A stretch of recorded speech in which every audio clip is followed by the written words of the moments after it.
તો આ data dictionary છે ને એ જનરલી ઓનલાઈન મૂવી ટિકિટ બાબતની ડેટા ડિક્શનરી છે. તો જેનો બી ઓનલાઈન મૂવી ટિકિટ બુકિંગ છે તેવી સાથે સાથે કંઈક રહી જાય તો પોતાના ઇનપુટ આપતા રહેજો. અને બીજા કોઈકનો બી બુકિંગ રિગાર્ડિંગ નો હોય તો એને પણ આ ડેટા ડિક્શનરી હેલ્પફુલ રહેશે.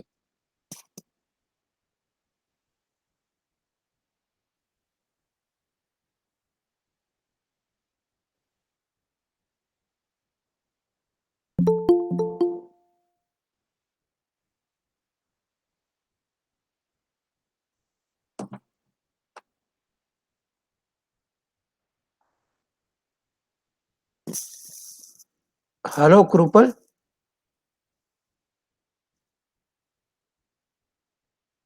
હલો કૃપલ. Yes sir. હા, હવે કાલે કેમ પછી તમે ડિસ્કનેક્ટ થઈ ગયા હતા? હલો સર, એટલે મારા નેટ નતું, મને હોટસ્પોટ કનેક્ટ કર્યું હતું. વાંધો નહીં. અને બીજું કોણ હતું તમારા સિવાય, તમને યાદ છે ગ્રુપમાં જેણે કંઈક કનેક્ટ પેલું લખ્યું હતું મારા ચેટમાં કે છે કે નહીં લેક્ચર? મારીમાં નંબર સેવ નથી પણ ગ્રુપમાં તમે, હા, આપણા ગ્રુપમાં ગર્લ્સ વાળા ગ્રુપમાં જ તમારા પછીની એમની કોઈ કોમેન્ટ હતી.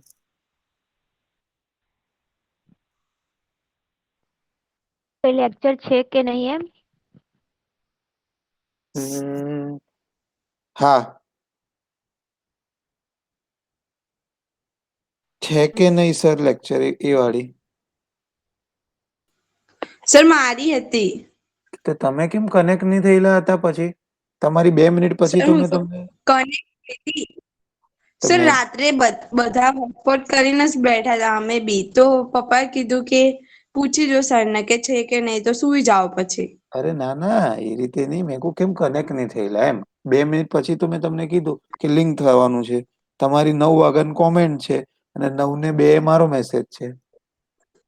એટલે સર હું 10:30 વાગ્યા સુધી તો કનેક્ટ હતી જ. અરે કોઈ ઇશ્યુ નથી. આ તો હું પૂછતો તો ત્યારે નામ નહીં નીકળ્યું એટલા માટે તમને ખાલી જસ્ટ પૂછ્યું કે મેં કહ્યું એ લોકો કેમ કનેક્ટ નહીં થયા. કાલે બોયઝ જ કનેક્ટ હતા મેજરલી એટલા માટે. નો ઇશ્યુ. હવે કૃપલ તમારું રિલેશનશિપ વાળું બની ગયું છે? સર એ બાકી છે. રિલેશનશિપ વાળું બાકી છે તો ડેટા હા ડિક્શનરી પરથી તો આજે થોડું રિલેશનશિપ વાળું એટલે બનાવવાનું જ બાકી છે. હા, બનાવવાનું બાકી છે. હા, વાંધો નહીં. તો ખાલી મને એક વખત તમારા પરથી મને ડેટા ડિક્શનરી છે ને તેને પોઈન્ટ આઉટ કરીને પાછો ખાલી મને વોટ્સએપ પર મેસેજ કરી દો ને, એટલે આના પછી તમારી ડિસ્કસ કરી દઈએ કે જેથી આપણને ડાયાગ્રામ બનાવવામાં ઈઝી પડે.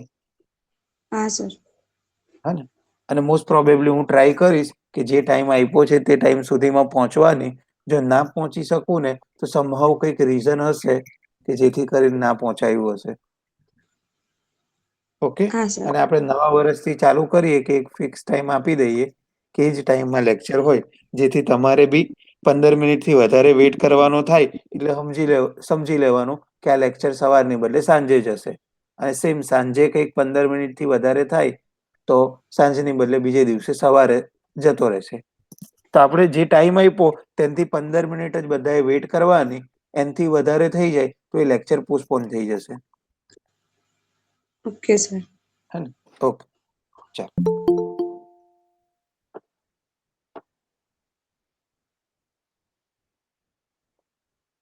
તો રિલેશનશિપમાં આપણે first number, then table 1, table 2, કઈ ટાઈપની રિલેશનશિપ છે અને એનું ડિસ્ક્રિપ્શન. તો આ રીતે રિલેશનશિપ વાળામાં આપણે બનાવવાનું છે.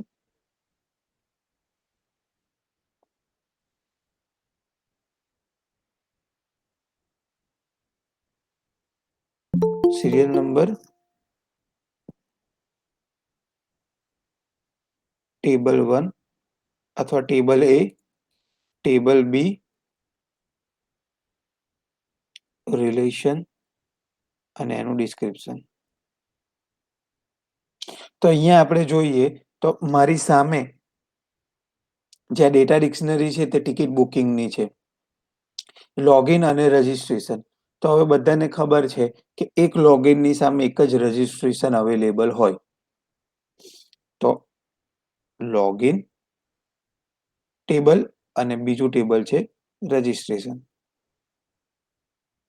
અને એના વચ્ચે રિલેશન શું બનશે? 1 to 1 has every login has a registration, ક્યાં તો every registration has a login. Second છે તો બે ટેબલ વચ્ચે હું રિલેશન અત્યારે વિચારું તો આ બે ટેબલ વચ્ચે લોગિન અને રજિસ્ટ્રેશનમાં 1 to 1 રિલેશનશિપ બને. હવે નેક્સ્ટ ત્રીજું ટેબલ જોઉં તો એડમિન ટેબલ. તો એડમિન નું બી શું હશે? લોગિન હશે. એટલે એડમિન અને લોગિન એ બંને વચ્ચે બી 1 to 1 રિલેશનશિપ બને. તો કાલે થોડું ડિસ્કસ કરેલું કેવી રીતે 1 to 1 રિલેશનશિપ કહેવાય, કેવી રીતે 1 to many કહેવાય, કેવી રીતે many to many કહેવાય, અથવા તો કેવી રીતે many to 1 કહેવાય. તો કાલે આપણે રેકોર્ડની ભાષામાં ડ્રો કરીને જોઈલું કે કેવી રીતે આ રિલેશન છે તે 1 to 1 અથવા 1 to many માં આવે છે. ઓકે રાજ? હેલો? Yes sir. તમારી રિલેશનશિપ બની હોય તો મને ખાલી વોટ્સઅપ કરી દેજે, તો પછી તમારી બી ડિસ્કસ કરી લઈએ આજે.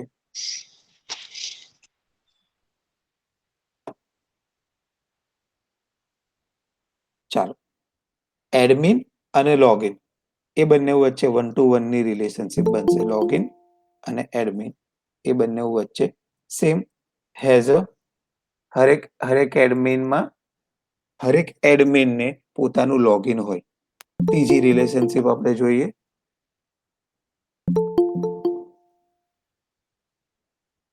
ત્રીજી રિલેશનશિપ જોઈએ બુકિંગ માસ્ટર અને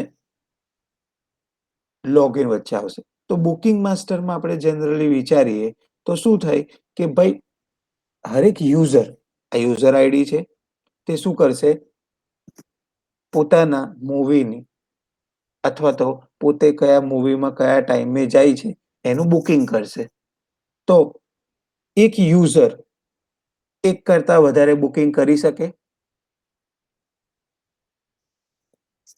એક યુઝર જેણે એપ્લિકેશન આપણી મૂવી ટિકિટ બુકિંગ કરી હોય તે એક જ વખત મૂવી ટિકિટ બુક કરવા માટે એપ્લિકેશનનો યુઝ કરે? કોઈ કહેશો મને? ના sir, more than one.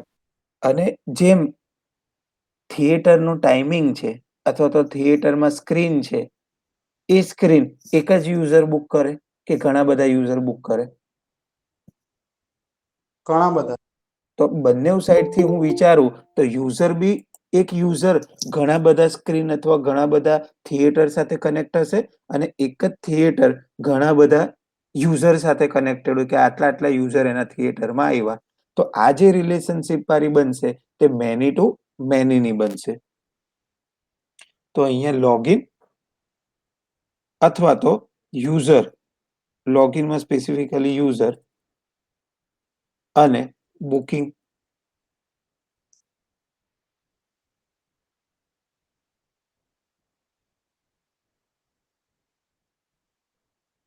Master વચ્ચેનું બનશે. અને આ જે રિલેશનશિપ બને તે મેની ટુ મેનીનું રિલેશનશિપ. તો એમાં આવશે બુકડ. તો હરેક લોગિન ટિકિટ બુક કરાવે એટલે મેં રિલેશનનું નામ બુકડ આપેલું છે. Fourth, booking detail. તો હરેક બુકિંગ ડિટેલ છે તેમાં કોણ કનેક્ટ હશે? બુકિંગ કનેક્ટ હોય કે ભાઈ કોણે બુક કર્યું, ક્યારે બુક કર્યું ને કઈ સીટ બુક કરી. તો બુકિંગ અને બુકિંગ ડિટેલ એ બંને એકબીજા સાથે પરસ્પર કનેક્ટ છે. તો અહીંયા આવશે બુકિંગ માસ્ટર અને બુકિંગ ડિટેલ. હવે એવું થાય કે એક બુકિંગ માસ્ટરની ડિટેલ વધારે હોય. જનરલી એવું થાય, ફોર એક્ઝામ્પલ હું બુક કરું તો હું 4 જણની સીટ બુક કરું તો હું એક જ થિયેટરમાં એક જ ટ્રાન્ઝેક્શનમાં એક કરતા વધારે ઓર્ડર કરું છું. સમજો છો? અથવા તો એક ઓર્ડર કરું અથવા તો એક કરતા વધારે કરું. તો જ્યારે મારી પાસે એવું પોસિબિલિટી હોય કે એક બુકિંગની અંદર એક સીટ બુક કરું એવું કમ્પલસરી હોય કે ભાઈ એક જણે એક જ સીટ બુક કરવાની, તો 1-to-1 રિલેશનશિપ બને. પણ અહીંયા તો શું થાય કે જનરલી આપણે બુક કરીએ તો આપણા ફ્રેન્ડ્સને બી બુક કરીએ, ક્યારે એકલા મૂવી જોવા નહીં જઈએ. જનરલ થોટ આપણો આવો જ હોય. તો 1 બુકિંગ માસ્ટરની સામે 1 કરતા વધારે એટલે મેની બુકિંગ ડિટેલ આવે. પછી ભલે 1 બી આવે, 2 બી આવે અથવા તો 5 બી આવે અથવા તો એક જ આવ્યા કરતી હોય. પણ આપણે શું રાખવાની? ઓલ પોસિબિલિટી વિચારીને રાખવાની. એટલે બુકિંગ માસ્ટરની સામે બુકિંગ ડિટેલ મેની આવે.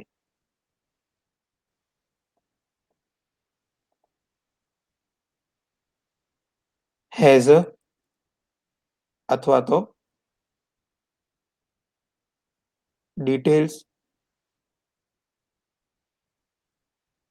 હેઝ અથવા તો ડિટેલ્સ નામનું રિલેશનશિપ અહીંયા બને. હેઝ એટલે booking master has a booking detail અથવા booking master details in a booking detail.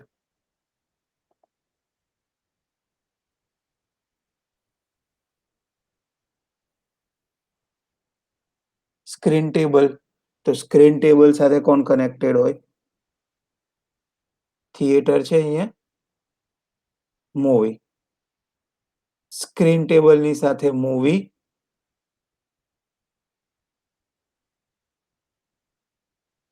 Show અને થિયેટર ટેબલ આમાં નથી.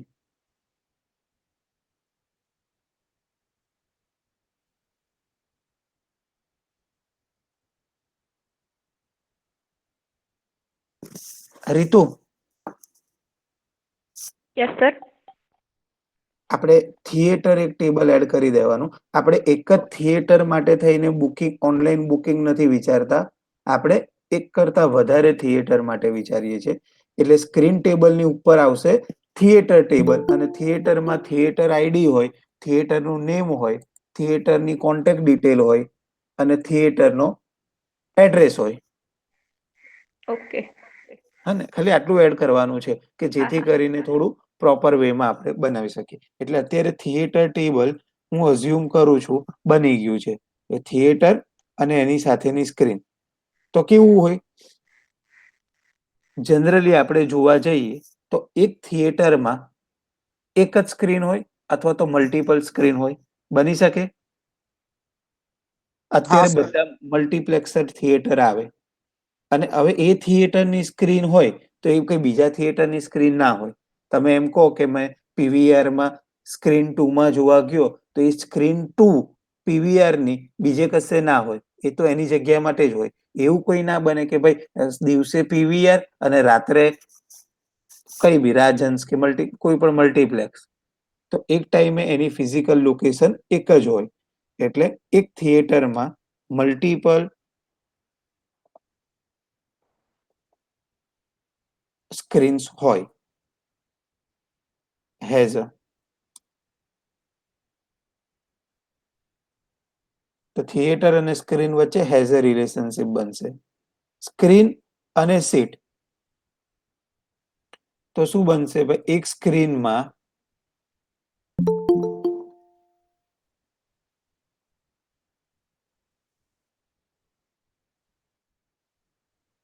સીટ, એક સ્ક્રીનમાં એક જ સીટ હોય. એવરીવન, એક સ્ક્રીનમાં એક જ મલ્ટિપલ સીટ સીટ હોય. હોય સર. યસ, મલ્ટિપલ સીટ હોય તો પણ મેં કેમ 1-to-1 જ લખ્યું? કોઈ મને કહેશે? એક સીટમાં એક જ જણો બેસે છે સર પણ. ના, એ રીતે નથી લખ્યું. જ્યારે હું સીટ માસ્ટરની વાત કરું છું ને તો એ કઈ 100 સ્ક્રીનની એન્ટ્રી, 100 સીટની એન્ટ્રી નહીં હોય. એની અંદર શું હોય? એની કેપેસિટી હોય. રીતુ, નોટ ડાઉન કરી દો. સીટ નેમની નીચે સ્ક્રીન કેપેસિટી હોય. Okay sir. એક સ્ક્રીન એટલે સીટ કેપેસિટી, પછી કેટલી રો છે તેના નંબર હોય, જેમ કે A to Z હોય તે, અને એક રોમાં કેટલી સીટ અવેલેબલ છે, કે જેથી કરીને જ્યારે બી બુક કરવા વાળો હોય તે કયા રોમાં કઈ સીટ બુક કરવી છે તેની ઇન્ફોર્મેશન એને મળે. એટલે એક સ્ક્રીનની સામે એક સીટની ડિટેલ હોય, એટલે સીટ્સની ડિટેલ હોય. અહીંયા સીટ નહીં વપરાય, સીટ્સ વપરાશે. અથવા તો આમાં તો હું ગાંડો થઈ જઈશ ને જો હું એવું વિચારું કે ભાઈ આ સીટ છે તે A1 છે, આ સીટ છે A2 છે, તો એવી થિયેટરમાં કેટલી સ્ક્રીનો હોય? તો હરેક સ્ક્રીનમાં હરેક સીટના નામ ને નંબર તો ના લખાય. આપણે શું કરીએ, વર્ચ્યુઅલી ક્વોન્ટિટી લખી દઈએ. એટલા માટે સ્ક્રીનની સામે સીટ ડિટેલ એક જ આવે. હવે હેઝ અથવા તો કેપેસિટી.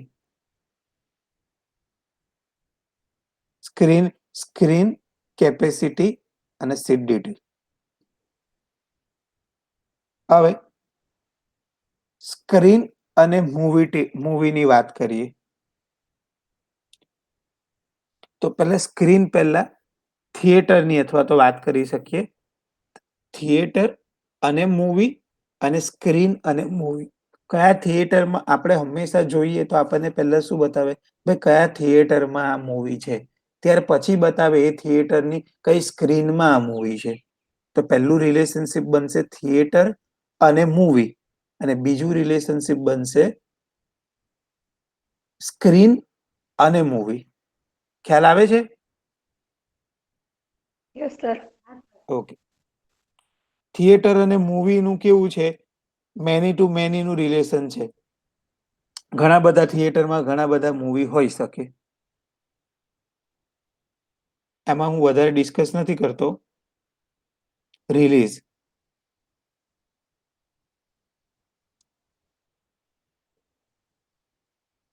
અને એ જ રીતે સ્ક્રીન અને મૂવી. તો મેની ટુ મેની અહીંયા મેં એટલા માટે જનરલી એવું હોય કે એક સ્ક્રીનમાં થિયેટરની એક જ મૂવી હોય, પણ કરન્ટલી એક જ હોય, પણ મે બી હું ગયા મહિને એ જ મૂવી ચાલતી હોય. તમે વિચારો કે ભાઈ એક સ્ક્રીનમાં એટ અ ટાઈમ એક જ મૂવી હોય, પણ મારે એવું જોવું હોય કે ગયા મહિને એ સ્ક્રીન પર કઈ મૂવી હતી, તો મારું રિલેશન તો એમ જ કે એક સ્ક્રીન પર એક જ મૂવી હોવી જોઈએ. પણ કોઈક વખત એવું હોઈ શકે કે મારે મારા હિસ્ટ્રીના ડેટા બી મેન્ટેન કરવા હોય કે ભાઈ આ સ્ક્રીનમાં ગયા મહિને કયું મૂવી હતું, તો મારી પાસે મલ્ટિપલ સ્ક્રીનની એન્ટ્રી થઈ ગઈ અને એ જ એની સામે મલ્ટિપલ મૂવી એન્ટ્રી થઈ ગઈ. તો અહીંયા મેની ટુ મેની રિલેશનશિપ બતાવી શકાય. અને સૌથી તડાકે ભડાકેદાર કહું એક્ઝામ્પલ, તો તમે જોયું હોય તો ઘણા થિયેટરમાં 9 થી 11 સવારે, 11 થી 2 એક મૂવી હોય, પછી 2:30 વાગે કંઈક અલગ મૂવી હોય. થાય એવું? પીવીઆર ને બધામાં થતા હોય કે જે મૂવી 2 મહિના જૂના હોય, ઉડી ગયા હોય, પણ પિક્ચર એમાં હજુ બી ગુજરાતી અને સારું મૂવી હોય તો એ લોકો રાત્રે 1 કે 2 શો કરતા હોય. ખ્યાલ છે કોઈને?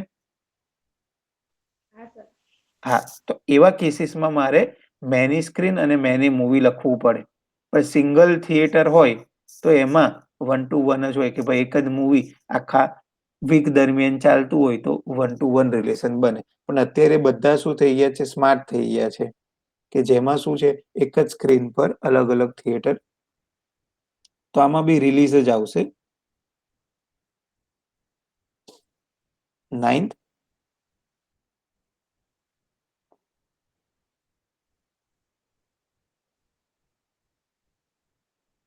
તો સીટ ટાઈપ એને આપણે મૂવી સાથે કનેક્ટ કરી શકીએ કે ભાઈ મૂવી છે એ પ્રમાણે એના સીટની ટાઈપના એટલે સીટના ભાવ ઉપર નીચે થતા હોય. તો એમાં બી મેની ટુ મેની આવે. બેઝડ ઓન મૂવી સીટના ભાવ બદલાતા રહે એટલે આપણે મેની ટુ મેની રિલેશનમાં મૂકી દેવાનું.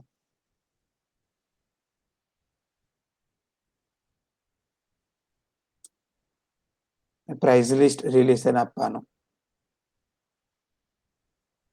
શો મૂવી સાથે કનેક્ટેડ છે કે કયું મૂવી કયા શોમાં આવશે, તો આની સાથે 10thમાં શો અને મૂવી. અને એક જ સ્ક્રીન પર મેની શો હોય અને એક જ શો ટાઈમે મેની મૂવી ચાલતા હોય, જો મલ્ટીપ્લેક્સ થિયેટર હોય તો.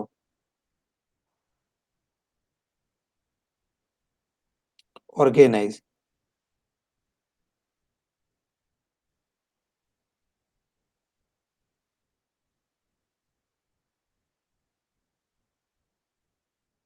હવે અહીંયા શું થાય? લોગિન કેન્સલ કરાવે તો આમાં બી મેની ટુ મેની આવે. ઘણી બધી વખત ઘણા બધા લોગિન કેન્સલ કરાવે અને કેન્સલનો ચાર્જ પહેલા કેન્સલ ટેબલ છે આમાં. ઓકે, કેન્સલેશન ટેબલ પહેલા લઈ લઈએ, પછી એનો ચાર્જ વાળું લઈએ.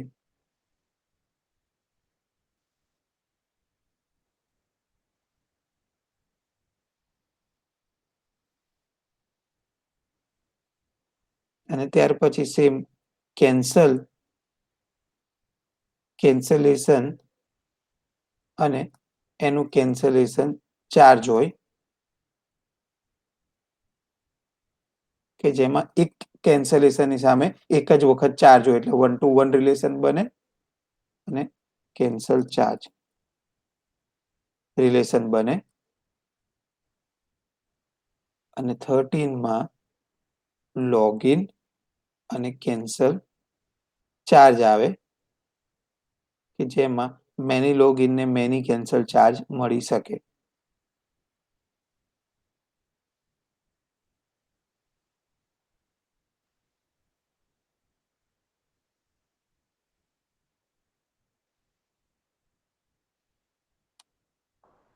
કેન્સલેશનમાં કેન્સલેશનની ડિટેલ હોય.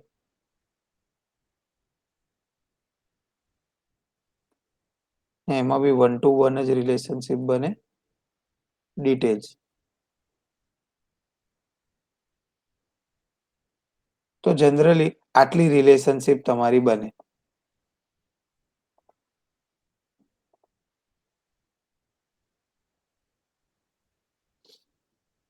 આ રિલેશનશિપમાં કોઈકને ક્વેશ્ચન જેવું છે કે સર આ રિલેશનશિપ કેમ 1 to 1 બની અને આ કેમ મેની ટુ 1 બની, અથવા તો આ મેની ટુ 1 ની બદલે અથવા તો મેની ટુ મેની ની બદલે 1 to મેની થઈ શકે? શાંતિથી એક વખત જુઓ અને જેનું મૂવી ટિકિટ બુકિંગ છે તે આ રિલેશનશિપનું સ્ક્રીનશોટ પાડી દો કે જેથી કરીને આ સ્ક્રીનશોટના બેઝ પર તમે ડાયાગ્રામ આજે બનાવવાનો ચાલુ કરો. કાલે સવારે મોસ્ટ પ્રોબેબલી બધાનો ડાયાગ્રામ બની જવો જોઈએ. આજે સાંજે લેક્ચર નથી તો આજે સાંજે લેક્ચર હશે એવું સમજીને 7 વાગ્યાથી 8-9 વાગ્યા સુધી લેપટોપ પર અથવા તો જે બુકમાં ડ્રો કરે છે તે બુકમાં ડ્રો કરીને ડાયાગ્રામ રેડી કરી દો. ડાયાગ્રામ માટે હું જનરલી બુક કરતા લેપટોપ પર ડ્રો કરશો તો ઇઝીલી બનશે, કેમ કે ડાયાગ્રામમાં કેવું રહેશે કે એક વખત એક ટેબલ એક જગ્યાએ મૂકી દીધું પછી તમે રિલેશનશિપ બનાવો ત્યારે બહુ ગૂંચવાડા વાળું થઈ જાય. ત્યારે પછી તમને જગ્યા જોઈશે એટલે પછી છેકીને ફરીથી કરવાનું અથવા તો ગંદુ થાય મૂકે એના કરતા તમે લેપટોપ પર જેની પાસે અવેલેબલ હોય લેપટોપ કે કોમ્પ્યુટર તો એમાં પહેલા કરો અને એમાં તમે ચેન્જીસ કરશો તો વધારે સારું રહેશે. રાજ, યસ સર. શેર કર્યું મને તે? તમે તમને પેલું ડેટા રિજનરી મોકલી હતી કાલે. હા, એના સિવાય તે રિલેશનશિપ બનાવેલી એની વાત કરું છું. ના સર, રિલેશનશિપ મારી જોડે છે જ નહીં. તો કોની જોડે છે? ખુશી જોડે છે, કાલનું ફોન જ નહીં ઉપાડતી. ખુશીનો કોઈક પાસે બીજો નંબર છે આપણા ગ્રુપમાં ગર્લ્સમાં? સર એની મમ્મીનો નંબર છે, મેં ટ્રાય કર્યો તો પણ એનો કોલ લાગતો નહીં.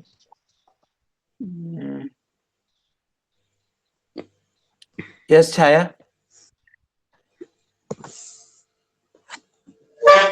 સર અમારે થોડું બાકી છે ને તો પૂરું કરીને કાલે તમને સેન્ડ કરીશું ડાયાગ્રામ ને બંને. ઓકે, સારું. કંઈ પણ ડાઉટ હોય તો મને પૂછજો. હા સર. ઓકે.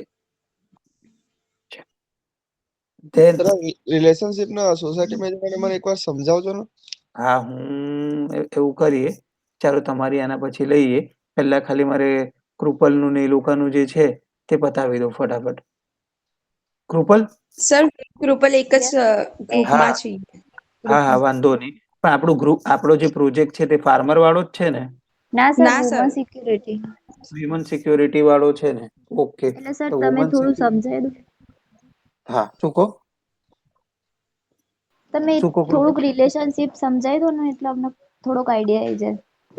જો રિલેશનશિપ વાળું છે ને, કૃપા, કાલના લેક્ચરમાં થોડું મેં ડિટેલમાં સમજાવેલું. રાતના લેક્ચરની વાત કરું. ટેલિગ્રામ પર બે માંથી કોઈ એક છો અવેલેબલ? હા હા સર, બંને છીએ. હા, તો ખાલી છે ને કાલના ટેલિગ્રામના વિડીયોને બી થોડું રિફર કરજો. અને તમારું વુમન સિક્યોરિટી બાબતે હું છે ને 4-5 રિલેશનશિપ અહીંયા લખી કાઢું છું, કે જે મેજર રિલેશનશિપ હશે અને તમારા મગજમાં નહીં આવે, કે જેથી તમને એ બી ક્લિયર થઈ જાય. અને આમાં જો ના ક્લિયર થાય તો બપોર એક વખત મને કહેજો, તો આપણે સ્પેશિયલી તમારા બેનો એક આપણે મીટિંગ ગોઠવી દઈશું, કે જેની અંદર ફટફટ આવી રીતે આપણી જેટલી રિલેશનશિપ બની શકે ને એ બધી કવર થઈ જાય. ઓકે હા સર. સર. અત્યારે હું આટલું અઝ્યુમ કરીને ચાલુ છું કે આપણામાં આટલા આટલા લોગ હશે જ, એડમિન અને વુમન. એટલે જે બે બે રિલેશન છે, એ બે રિલેશન તો આપણામાં હોવાના જ.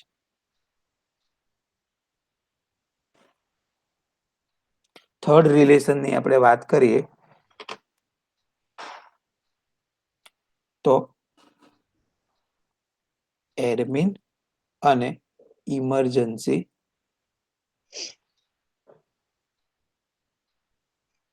સર્વિસ. તો multiple admin, multiple emergency service add કરતો હોય. ઇમરજન્સી સર્વિસ એટલે શું? કે નિયર બાય કઈ કઈ જગ્યાએ તમે ઇમરજન્સી સર્વિસીસ આપો. અને ઇમરજન્સી સર્વિસ પહેલા એની, આ હું સિક્વન્સમાં નથી કરતો, જેમ જેમ મને યાદ આવે છે ને એમને એમ કરું છું. હવે ઇમરજન્સી સર્વિસ પહેલા એની કેટેગરી હોય, સર્વિસ કેટેગરી.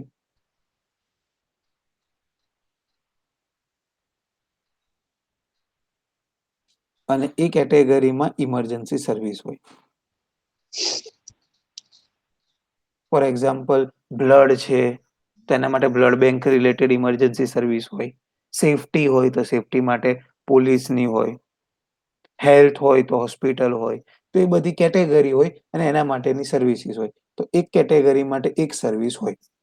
સોરી, એક કેટેગરી માટે મલ્ટિપલ સર્વિસ હોય. હેલ્થ હોય તો હેલ્થ રિલેટેડની હોસ્પિટલ અને નિયર બાય હોસ્પિટલની સર્વિસીસ એડમિન એના લેવલે એડ કરતો હોય. એડમિન અને emergency services. Admin manage emergency services. એટલે જે આપણા એડમિન છે તે જ નિયર બાયની hospital, nearby police station, nearby blood bank કે nearby other safety places હોય તેની ઇન્ફોર્મેશન નાખતો હોય. અને આ ઓર્ગેનાઇઝ થતી હોય હરેક કેટેગરી, સર્વિસ અને કેટેગરી.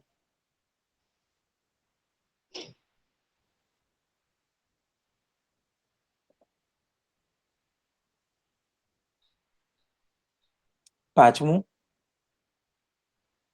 લોગિન. લોગિન એટલે આપણા માટે વુમન છે. એ શું કરે?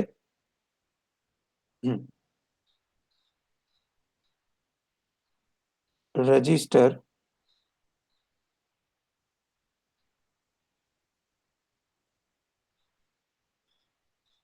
કોન્ટેક્ટ. રજિસ્ટર કોન્ટેક્ટ એ સેન્સમાં લખું છું કે વુમન હોય તો એ શું કરે? પોતાના પેરેન્ટ્સ અને પોતાના ફેમિલી મેમ્બર છે એની કોન્ટેક્ટ ડિટેલ એડ કરે, કે જેથી કરીને શું થાય કે ઇમરજન્સી સર્વિસ આવે કે તો એને કંઈક થાય તો ઓટોમેટિકલી એની કોન્ટેક્ટ ડિટેલ પર કોલ અથવા મેસેજ જતો રહે. અને વાયસા વર્ષા કેસમાં જઈએ તો જેટલા બી રજીસ્ટર થયેલા કોન્ટેક્ટ હોય તે એ વુમનની લોકેશનને જોઈ શકે. તો એક લોગિન પાસે મલ્ટિપલ કોન્ટેક્ટ રજીસ્ટર કરવાની પોસિબિલિટી હોય. પેરેન્ટ્સ નો કરે, મધર નો કરે, ફાધર નો કરે, બ્રધર નો કરે, અથવા તો મેરેજ થઈ જાય તો હસબન્ડ નો કરે. તો મેન્ટેન. ખ્યાલ આવતો છે ને? હા સર. હા, એટલે આ એડ ઓન કરાવું છું કે જે તમારા મગજમાં ના હોય એ સિવાયના. જેમ કે જનરલ હશે તે આમાં નથી લેતો. હવે શું આવે? લોગિન અને લોકેશન. તો મેની ટુ મેની સ્ટોર. તો શું થાય કે હરેક વુમનની હર અડધી મિનિટની કે 1 મિનિટની લોકેશન કઈ છે તે આપણને મળતી રહે, જેથી કરીને એ કોણ જોઈ શકે, એના રજિસ્ટર કોન્ટેક્ટ એની લોકેશન જોઈ શકે. હવે એ લોકેશન કોણ કોણ જોઈ શકે? તો ભાઈ સાતમું તો લોકેશન સૌથી ઇમ્પોર્ટન્ટ એડમિન જોઈ શકે. આઠમું જોઉં તો એ લોકેશન કોણ જોઈ શકે? ઇમરજન્સી સર્વિસ વાળા. જ્યારે આપણે ઇમરજન્સી સર્વિસને કનેક્ટ કરીએ તો એને ખબર હોય કે લાસ્ટ લોકેશન એને શું છે. અને આપણા રજિસ્ટર કોન્ટેક્ટ, એ લોકો આપણી લોકેશનને ટ્રેક કરી શકે. હવે રજિસ્ટર કોન્ટેક્ટ છે તે શું કરી શકે? એક યુઝરની એક રજિસ્ટર કોન્ટેક્ટ લોકેશન જોઈ શકે. એ બધાની લોકેશન ના જોઈ શકે. એણે જેમ કે એક વુમને એક રજિસ્ટર કોન્ટેક્ટ કર્યો તો એ જ એ વુમનની લોકેશન જોઈ શકે. એના સિવાય બીજા કોઈ વુમનની એ ના જોઈ શકે. ઇમરજન્સી સર્વિસ છે તો ઇમરજન્સી સર્વિસ શું કરે? એક રજિસ્ટરની સામે મલ્ટિપલ ઇમરજન્સી સર્વિસીસ આવે. એવું છે કે જેણે ઇમરજન્સી સર્વિસ કોલ કરી, એને જે બી ટાઈપની ઇમરજન્સી સર્વિસીસ કરી હશે એ એની લોકેશન જોઈ શકે.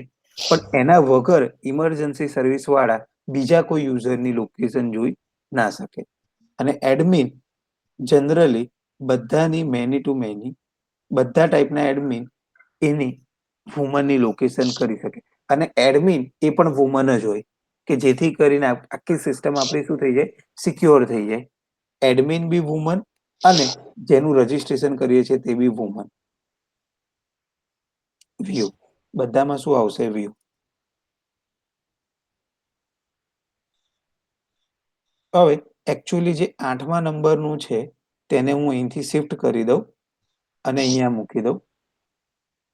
અને એના પહેલા હું અહીંયા લખું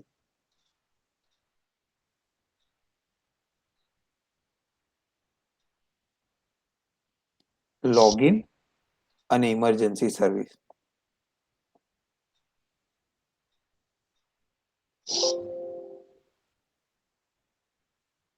વન ટુ મેની, અથવા તો મેની ટુ મેની બી રિલેશનશિપ આમાં બતાવે કે ભાઈ ઇમરજન્સી સર્વિસનો ઘણા બધા યુઝ કરતા હોય અને ઘણા બધા એક કરતા વધારે ઇમરજન્સી સર્વિસ કરીએ એટલે શું છે? રેઇઝ. અને એની જે લોકેશન છે, એને જે ઇમરજન્સી સર્વિસ કરી એની લોકેશન એ ઇમરજન્સી સર્વિસ વાળા જોઈ. જનરલી ઇમરજન્સી સર્વિસને તમે રાઈઝ કરી હોય કે ભાઈ મારે આ સર્વિસ જોઈએ ત્યારે જ જઈને તમારી લોકેશન જોઈ શકે. એટલે મેં આ થોડું ઉપર નીચે કર્યું. હવે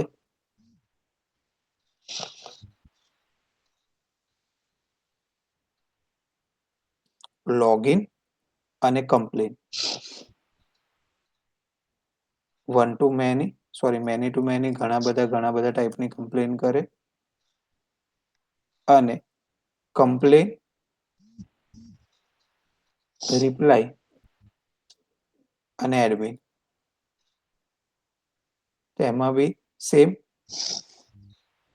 એક કમ્પ્લેન માટે મેની એડમિન કરતા હોય. આ રિલેશન તમારા વિચારથી તમે બનાવી શકો. તો મેજર મને આટલી વસ્તુ લાગી કે તમારે તમારા રિલેશનમાં બતાવવી જોઈએ. આનાથી વધારે તમે બતાવવા માંગતા હો તો બતાવી શકો. આનાથી વધારે બીજી 5-7 રિલેશન તમારા માઇન્ડમાં હોય તે તમે આમાં મેન્શન કરીને રિલેશનશિપ બનાવી શકો. કૃપલ અને છાયા આઈડિયા આવી ગયો? હા સર. કઈ કન્ફ્યુઝન નથી ને આમાં જે સમજાયું એમાં? તો આ રીતનું ખાલી સ્ક્રીનશોટ પાડી દો.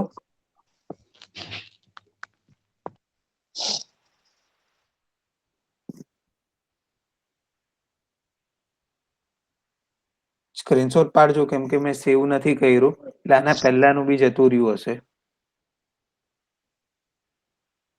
ચાલો, આશા પાડી. ઓકે. પડાઈ જાય અને સમજાઈ જાય એટલે મને કહેજો. રાજ, આપણે પછી તમારું લઈ લઈએ.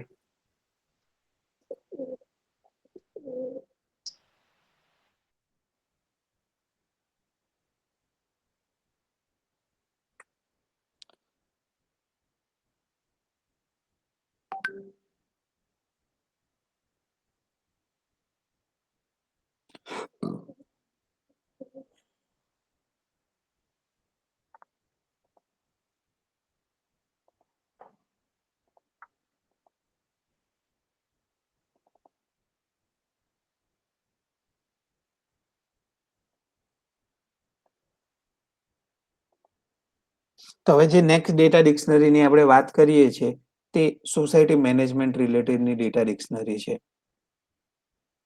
તો સોસાયટી મેનેજમેન્ટમાં જનરલી ઓબ્ઝર્વ કરીએ તો એડમિન અને લોગિન અને રજિસ્ટ્રેશન છે એટલે આપણે 1-to-1 રિલેશન તો બની ગઈ. લોગિન અને સેક્રેટરી લોગિન, તો સેક્રેટરી લોગિન છે એની અંદર તમે સેક્રેટરી લોગિનમાં લોગિન અને સેક્રેટરી લોગિન અહીંયા કરી શકો. એડમિનની બદલે અહીંયા આપણે સેક્રેટરી મૂકી શકીએ.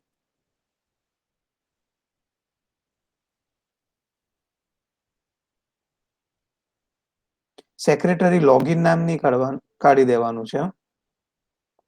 સેક્રેટરી લોગિન ના હોય, સેક્રેટરી ડિટેલ હોય. Okay sir.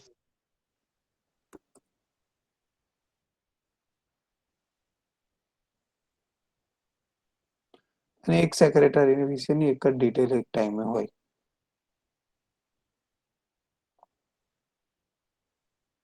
Society detail information, તો સોસાયટી ડિટેલ ઇન્ફોર્મેશન જનરલી કોકના સાથે રિલેટ કરતી હોય તો આપણે અત્યારે એને સોસાયટીની મેન્ટેનન્સ સાથે બતાવી શકીએ. Okay. Society ID, society name, society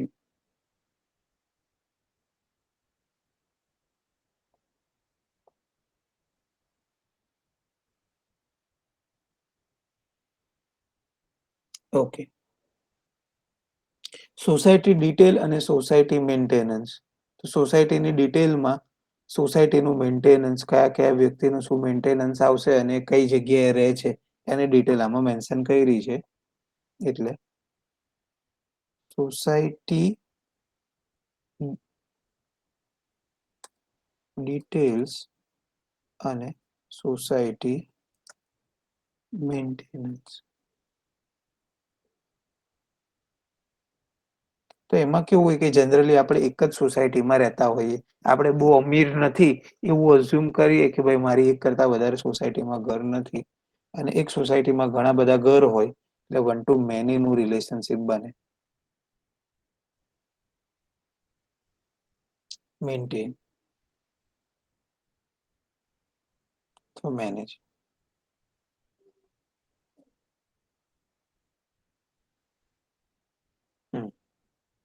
હવે સોસાયટી મેન્ટેનન્સ અને લોગિનને એકબીજા સાથે રિલેશન છે અથવા તો રજિસ્ટ્રેશનને એકબીજા સાથે રિલેશન છે કે ભાઈ સોસાયટીનો કયો મેમ્બર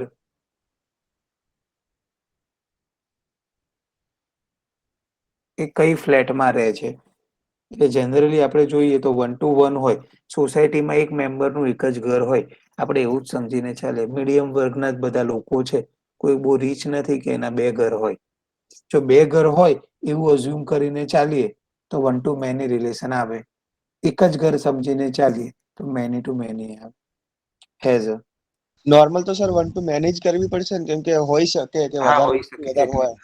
જનરલ પોસિબિલિટી હોય કે હવે એક કરતા વધારે ઘર હોય લોકોના, અથવા તો એ જોઈન્ટ કરાવી દે, અથવા તો એક જ નામ પર 4 જણના ઘર હોય. તો આપણે એટલા માટે જ 1-to-many રિલેશનશિપ એમાં લીધી.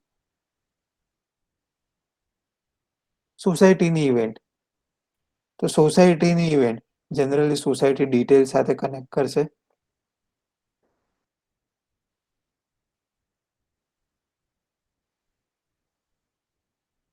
તો જોવા જઈએ તો ભાઈ એક સોસાયટીમાં ઘણી બધી ઇવેન્ટ થઈ શકે. ઓર્ગેનાઇઝ.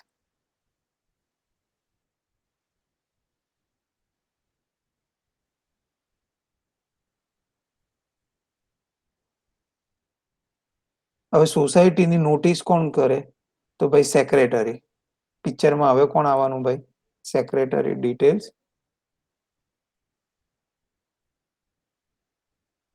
અને સોસાયટી,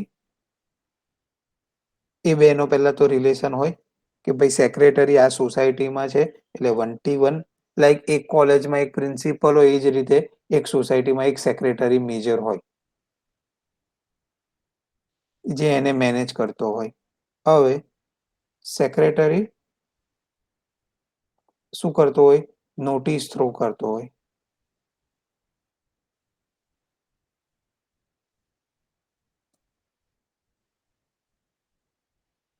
તો ઘણા બધા સેક્રેટરી ઘણા બધા ટાઈપની નોટિસ શો પેલું કરતા હોય એટલે મેનેજ કહી શકીએ.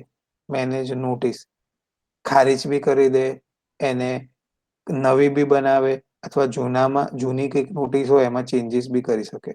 હવે કમ્પ્લેન તો બટ ઓબ્વિયસ છે, સોસાયટીના મેમ્બર્સ છે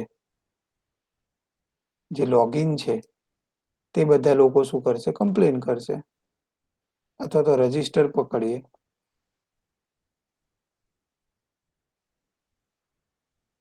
આપણે લોગિનને અત્યારે રાખીએ. લોગિન એટલે યુઝર કહેવા માંગીએ છીએ. લોગિન અને સોસાયટી કમ્પ્લેન.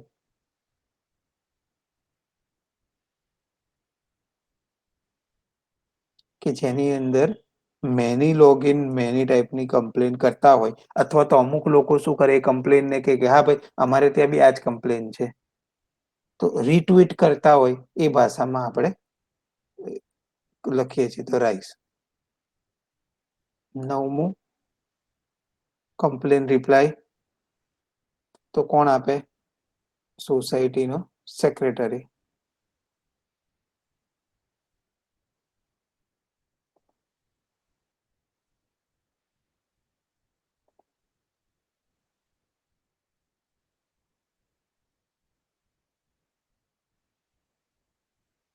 તો many society many secretary many સોસાયટીની કમ્પ્લેન આપતા રહેતા હોય.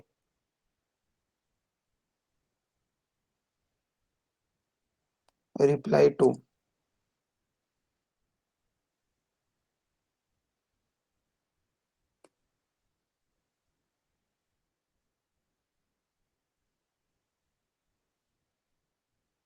તો સોસાયટીની ગેસ્ટ બુક હોય તે જનરલી કેના પર ડિપેન્ડન્ટ? લોગિન પર ડિપેન્ડન્ટ હોય. કોઈક લોગિન માટે જ સોસાયટીમાં ગેસ્ટ આવતા હોય, એના સિવાય બહારના લોકો માટે તો આવવાના નથી. Society guest book. અને જરૂરી નથી મેની ટુ મેની રિલેશન આવે. ઇલેક્ટ્રિશિયન મારે ત્યાં બી આવ્યો, તમારે ત્યાં બી આવે. મારે ત્યાં કોઈ ગેસ્ટ આવ્યો, તે ગેસ્ટ તમારો ગેસ્ટ હોય તો તમારે ત્યાં બી આવે. તો એની અંદર શું છે? મેનેજ થાય અથવા તો સ્ટોર રેકોર્ડ.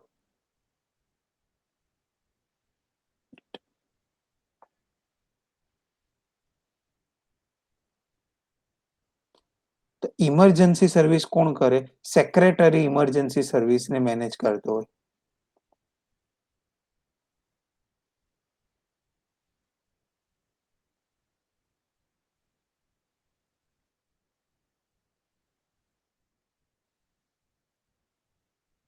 કે જેમાં મેની સેક્રેટરી મેની ટાઈપની ઇવેન્ટ ઇમરજન્સી સર્વિસને મેનેજ કરતા હોય, જેથી કરીને એ સોસાયટીના લોકો એનો લાભ ઉઠાવી શકે. હવે જે લોગિન છે તે સોસાયટીમાં ઇવેન્ટ માટેની રિક્વેસ્ટ કરતા હોય કે ભાઈ મારે આ રીતની ઇવેન્ટ કરવી છે, તો રિક્વેસ્ટ ફોર ઇવેન્ટ. અને એમાં બી મેની ટુ મેની જ આવે.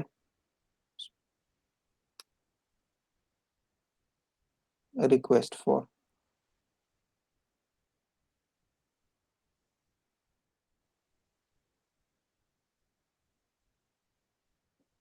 અને એને સોસાયટીના સેક્રેટરી એ રિક્વેસ્ટનો રિપ્લાય આપતા હોય અને એમાં બી same many to many same complain જેવું જ છે. Request reply four.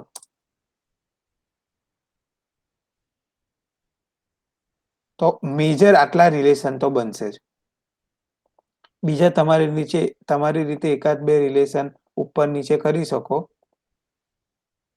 બાકી આટલા રિલેશનશિપ તો મને લાગે છે કમ્પલસરી હશે જ. સોસાયટી મેનેજ રાજ હા ક્લિયર સર થયું પિક્ચર થોડું? હા સર ક્લિયર થયું. હે ને અહીંયા થોડી સ્પેલ મિસ્ટેક છે. ઓકે. તો બાકી બધાને હવે એવું સમજુ કે એન્ટિટી ડાયાગ્રામ ડાયાગ્રામમાં રિલેશનશિપ બનાવવામાં, ડાયાગ્રામ કનેક્ટ કરવામાં, ક્લાસ ડાયાગ્રામને કનેક્ટ કરવામાં, એક્ટિવિટી ડાયાગ્રામમાં, યુઝ કેસ ડાયાગ્રામમાં કોઈ પણ અત્યાર સુધી ઇશ્યુ નહીં થતું હશે. સર મારા સબ્જેક્ટનું થોડું મને કોને કારણ કે મારી જોડે છે ને લેપટોપ વીકમાં એક જ વાર હોય છે સન્ડે. તો બરાબર. હું છે ને બધું કવર નહીં કરી શકતી એટલી ફટાફટ.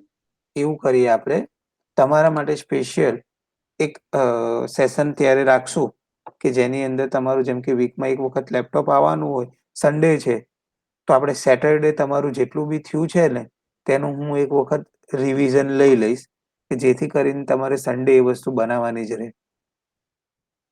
એવરી ટાઈમ ઓકે ગમે ત્યારે બી. અને હા. અત્યારે તમારો પ્રોજેક્ટ કયો છે Yamini? E commerce application for farmer હું sir. Okay, e commerce base application છે ને તમારી. તો તમારી એપ્લિકેશન જનરલી આપણે movie ticket booking and movie ticket booking છે ને એનો સ્ક્રીનશોટ અને આના પહેલા જે રેસ્ટોરન્ટ બુકિંગ હતું એનો સ્ક્રીનશોટ તમે લઈ લો ને તો તમે જાતે યામિની બનાવી શકો અને you are capable for that. Sir મેં ડેટા ડિક્શનરી ને બધું તો કવર કરી દીધું છે એન્ડ મેં દોરવાનો ટ્રાય બી કર્યો પણ સર ને બુકમાં સરખી રીતે થતું નહીં. યસ, મેં તમને એ જ કહેતો હતો. ડાયાગ્રામ તો તમારે પેલા જ બાય લેપટોપ જ કરવું પડશે. એના પાસે છે ને બીજો કોઈ ઓપ્શન નથી. કેમ કે એમાં તમે ફૂલસ્કેપ A2 સાઇઝનું કે બહુ લાર્જ પેજ લો ને તો બી તમને જ્યારે બનાવો ત્યારે માઇન્ડમાં થોટ નહીં હોય. બનતું જાય તેમ તેમ કનેક્શન થતું જાય. એટલે તમારા માટે રિલેશનશિપ ટેબલ સૌથી ઇમ્પોર્ટન્ટ છે. તો એ ટેબલ આજે ખાલી મને એવું હોય ને તો તમને એટલા માટે કહું કે તમે જાતે કરતા રહેતા હો. તો આપણે આના પહેલા સૌથી પહેલા જે ચર્ચા કરી ને રેસ્ટોરન્ટ વાળું અને આજે જે ચર્ચા કરી મૂવી ટિકિટ વાળું અને આમાંથી બી તમને સોસાયટીમાંથી બી કંઈક રેફરન્સ મળતું હોય ને તો એટલા પરથી તમારે જેટલી બી બનતી રિલેશનશીપ હોય ને તમારા ટેબલની એટલી તો બનાવવાની ટ્રાય કરો છો. ભલે પછી એ ખોટી હોય 1 to 1 ની બદલે મેની ટુ મેની લખાઈ જશે. એના સાથે અત્યારે કોઈ નિસ્બત નથી. પણ કયું ટેબલ કોની સાથે કનેક્ટ થઈ શકે ને એ આપણા માટે અત્યારે ઇમ્પોર્ટન્ટ છે. હા તો સર હું ટેબલ તમને વોટ્સએપ કરીશ હમણાં. આ જ રીતનું ટેબલ. અને હા પછી આપણે સન્ડે તમારું ટાસ્ક શું હશે? સવારથી લઈને સાંજ સુધીમાં બધા જ ડાયાગ્રામને પૂરા કરવાના. Okay sir. હા ને? ઓકે. ચાલો. તો આજે છે ને હવે ડેટા ફ્લો ડાયાગ્રામનું બેઝિક્સ જોઈ લઈએ કે જેથી કરીને આપણે આવતીકાલથી જે આપણું સેશન છે આજે બધાને ખાલી ડેટા ફ્લો ડાયાગ્રામનું ડિસ્ક્રિપ્શન અને કઈ રીતે બને એ જ જોવાના છે. પણ આજે એટલે આવતીકાલે સુધીમાં બધાનું એટલે યામિનાના ગ્રુપ સિવાયની વાત કરું બધાનું ડાયાગ્રામ સુધીનું રેડી થઈ ગયું હોવું જોઈએ. એટલે આવતીકાલે આપણે ડેટા ડિક્શનરીમાં ડેટા ફ્લો ડાયાગ્રામમાં વ્યવસ્થિત ટાઈમ આપશું અને ત્યારબાદ આપણે આવતીકાલે કયો વાર છે? આવતીકાલે ફ્રાઈડે છે. ઓકે. આપણે સેટરડેમાં થોડું આપણે પ્રોજેક્ટ રિલેટેડ કઈ વસ્તુ બાકી રહી ગઈ હોય એને ડિસ્કસ કરશું. અને સન્ડે તમને બધાને રજા હશે. યામિની, તમને કંઈક ઇશ્યુ હોય તો હું તમને ડાયરેક્ટ મીટિંગ કરાવીશ, અથવા તો બીજા કોઈ ગ્રુપને પણ ઇશ્યુ હોય તો ડાયરેક્ટ મીટિંગ હશે. તમે ઇશ્યુ કહો તો એ પ્રમાણેની મીટિંગ રાખીશ. ફોર્મલી કોઈ લેક્ચર સન્ડે ની હશે. તો આ રીતનું આપણું ટાઈમ ટેબલ રહેશે. મંડે થી હું ચર્ચા કરું તો મંડે થી હવે આપણો ટાઈમ ફિક્સ રહેશે, સવારના 8 વાગ્યાથી 9:30 સુધીનો. હવેથી ઓલમોસ્ટ આપણો ટાઈમ સવારે 8 થી 9:30, 1.5 કલાકનો રહેશે. જો કોઈક દિવસે મને ઇશ્યુ થાય અથવા તો મારે લેટ નાઈટ કામ કરવું પડે અને સમહાઉ શિયાળો છે તો સવારે ઉઠતા થોડું લેટ આમ તેમ થાય તો 8:15 વાગ્યા પછીનું કંઈક હશે ને તો એ દિવસે લેક્ચર કેન્સલ, અને એ દિવસનો લેક્ચર સાંજે 7 વાગ્યાનો હશે. 7 વાગે ગર્લ્સમાં કોઈને ઇશ્યુ છે? નો સર. તો 8:15 સુધી રાહ જોવાની. 8:15 સુધીમાં લિંક નહીં આવે, વોટ્સઅપ પર કોઈ અપડેટ નહીં આવે તો પછી તમારી રીતે સીધું માઇન્ડમાં સેટ કરી દેવાનું કે સાંજે 7 વાગ્યાનો હશે. 8:15 8:20 બી થઈ શકે કોઈક વાર, પણ વધીને તમને 8:15 સુધીમાં ખબર પડી જશે કે 8:20 સુધીમાં મારો રિપ્લાય નહીં આવે એટલે એ પોસ્ટપોન થઈ ગયું હશે. અથવા તો કંઈક હશે તો હું મારી રીતે અપડેટ કરી દઈશ. બધાએ ખાલી ફોકસનો ટાઈમ શું છે? સવારે 8 થી 8:15 વચ્ચે વોટ્સઅપને એક જોઈ લેવાનું, અને સાંજે એ દિવસે નહીં હોય એટલે સાંજે 7 વાગે પછી હશે. 7 થી 7:15 વચ્ચે હશે. તો આ આપણો હવે ફિક્સ ટાઈમ છે. આ ટાઈમમાં એટલે મોસ્ટ પ્રોબેબલી કોઈ ચેન્જીસ આવશે જ નહીં, અને આવવાના હશે તો તમને અગાઉથી જાણ થઈ ગઈ હશે. તો હોપ આપણું જે ટાઈમનો પ્રોબ્લેમ છે તે જતો રહે. અને એવું હું સમજુ કે તમે એટલા બધા તો બિઝી નથી કે થોડું ઘણું તમારા ટાઈમને પેલું મોડિફાઈ ના કરી શકો. અત્યારે તો બધાએ કુકિંગ ક્લાસીસ ને બધામાં માસ્ટરી લઈ લીધી હશે, આપણા બોઈઝમાં બી, કે જાતે રસોઈ કરતા ને બધું કરતા હશે તો એમાં બિઝી હોઈ શકો. ચાલો, આઉટ ઓફ ધ ટોપિક આપણે નીકળી ગયા હતા. હવે આપણે મૂવ કરીએ. રાજ, આ ખુશી આવી તે વાત કરી જો.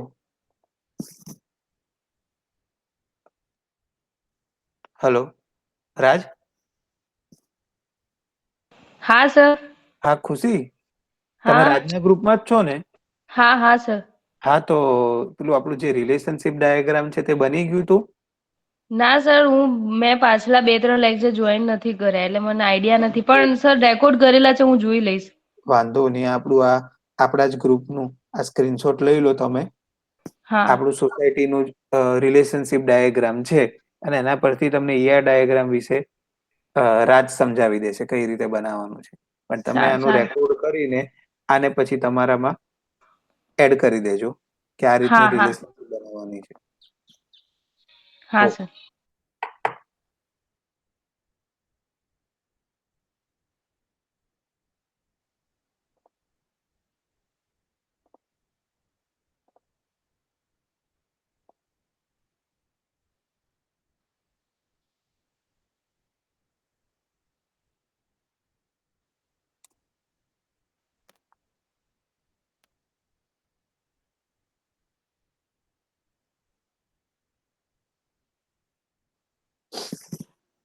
હવે આની અંદર છે ને, હલો, આની અંદર જે ડેટા ફ્લો ડાયાગ્રામનો સિમ્બોલ આપેલો છે ને એની બદલે આપણે રાઉન્ડ સિમ્બોલ યુઝ કરશું.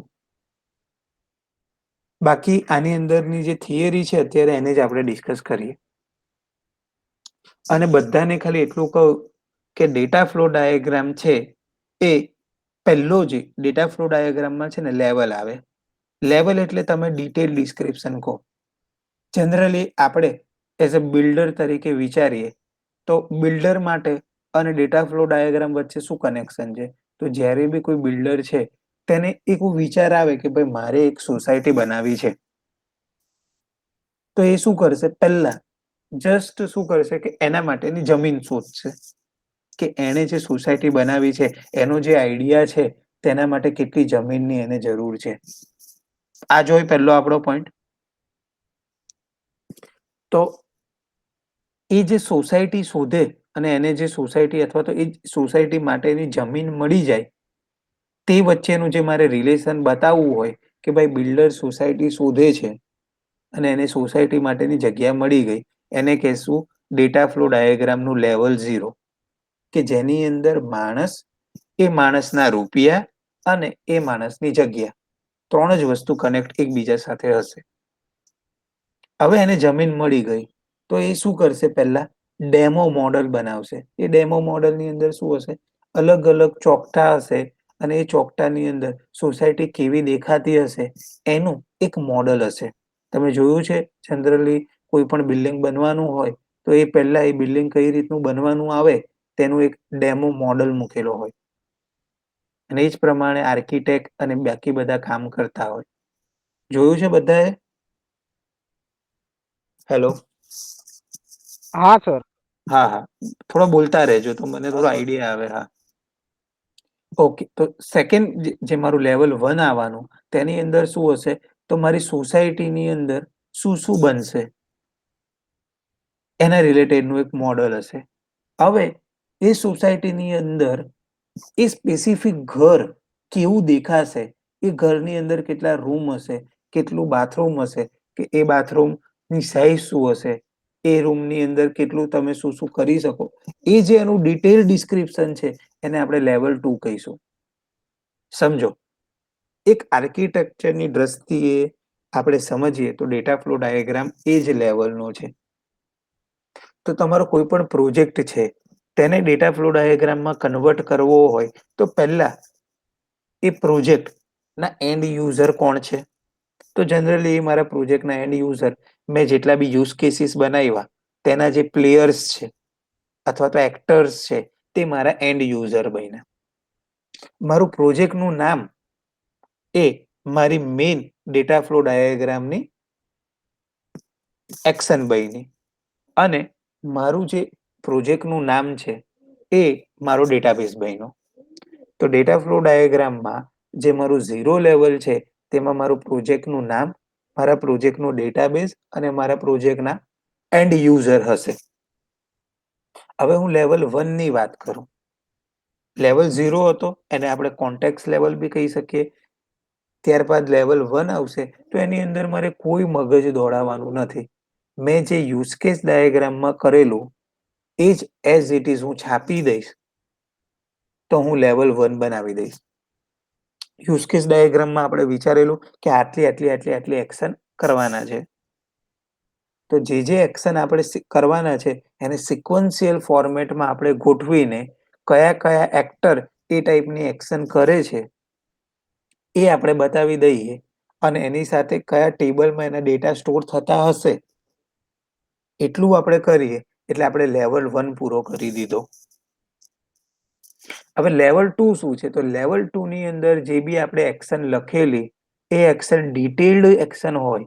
Like for example movie ticket બુકિંગમાં જે બુકિંગ કરવાની એક્શન હોય તો એને આપણે કઈ રીતે વિચારીએ કે ભાઈ યુઝર્સ છે તે પહેલા થિયેટર અથવા મૂવીને સર્ચ કરશે, એ થિયેટર અને મૂવીમાં એ કયા ટાઈમ સ્લોટ કઈ સ્ક્રીનમાં છે, એ કઈ સ્ક્રીનમાંથી કયા સ્લોટમાં છે, કયા સ્લોટમાં એને ટિકિટ બુક થઈ ગઈ છે, બુક થઈ ગઈ છે પછી એને પેમેન્ટ મળ્યું અને એને રિસિપ્ટ મળી, એ રીતનું જે આખું બુકિંગ છે, આપણે લખેલું હતું ત્યારે બુકિંગ જ, પણ બુકિંગનો જે આખો ફ્લો ડિટેલ ફ્લો છે એ આપણે બતાવવાનો રહે.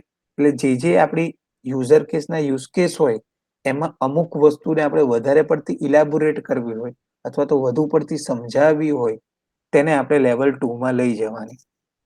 તો આના પરથી બધાને એટલું ક્લિયર કરી દેવાનું કે આપણે લેવલ 0, લેવલ 1 અને લેવલ 2 લગીને આપણે જવાનું છે. એના પછી લેવલ 3 બી આવે અને બીજા બધા બી લેવલ આવે, પણ આપણા માટે લેવલ 2 એ આપણો એન્ડ પોઈન્ટ છે અને કોન્ટેક્સ અને ફર્સ્ટ લેવલ તો આપણને બનાવતા આવડી ગયો. ખાલી એમાં ડેટાબેઝના કયા ટેબલ એ સાથે કનેક્ટ થશે આપણે એટલું જ વિચારવાનું છે. તો ડેટા ફ્લો ડાયાગ્રામ ચાલુ કરતા પહેલા થોડું આટલું સમજી લેવાનું કે ડેટા ફ્લો ડાયાગ્રામમાં ડેટાનો ખાલી ફ્લો બતાવવો પડશે, બાકી જે વર્ડ્સ લખવાના છે અને જે વસ્તુ સમજાવવાની છે તે આપણે ઓલરેડી યુઝ કેસમાં સમજાવેલી એ જ છે. What is data flow diagram? Data flow diagram નું short form છે DFD. Data flow diagram are used to graphically represent the flow of data in a business information system. તો એ શું કરે, ગ્રાફિકલી રિપ્રેઝન્ટ કરે આપણા જે આખા સિસ્ટમને, કઈ રીતે સિસ્ટમનો ફ્લો જશે, કઈ રીતે આ ટાસ્ક થશે, એના પછીનું ટાસ્ક કયું હશે, એના પછી શું શું કરી શકશો, એ બધાનો જે ફ્લો છે તે આપણે ડેટા ફ્લો ડાયાગ્રામથી બનાવી. Data flow diagram describe the process that are involved in a system to transfer data from input to the file storage and report generation. તો ડેટા ફ્લોમાં શું થશે, કંઈક ઇનપુટ આવે અને એ ઇનપુટ ક્યાં મેનેજ અથવા ક્યાં સ્ટોર થઈને એને એની સામે જે રિસ્પોન્સ મળતો હોય એના ફ્લોને ડેટા ફ્લો ડાયાગ્રામ આપણે કહીએ.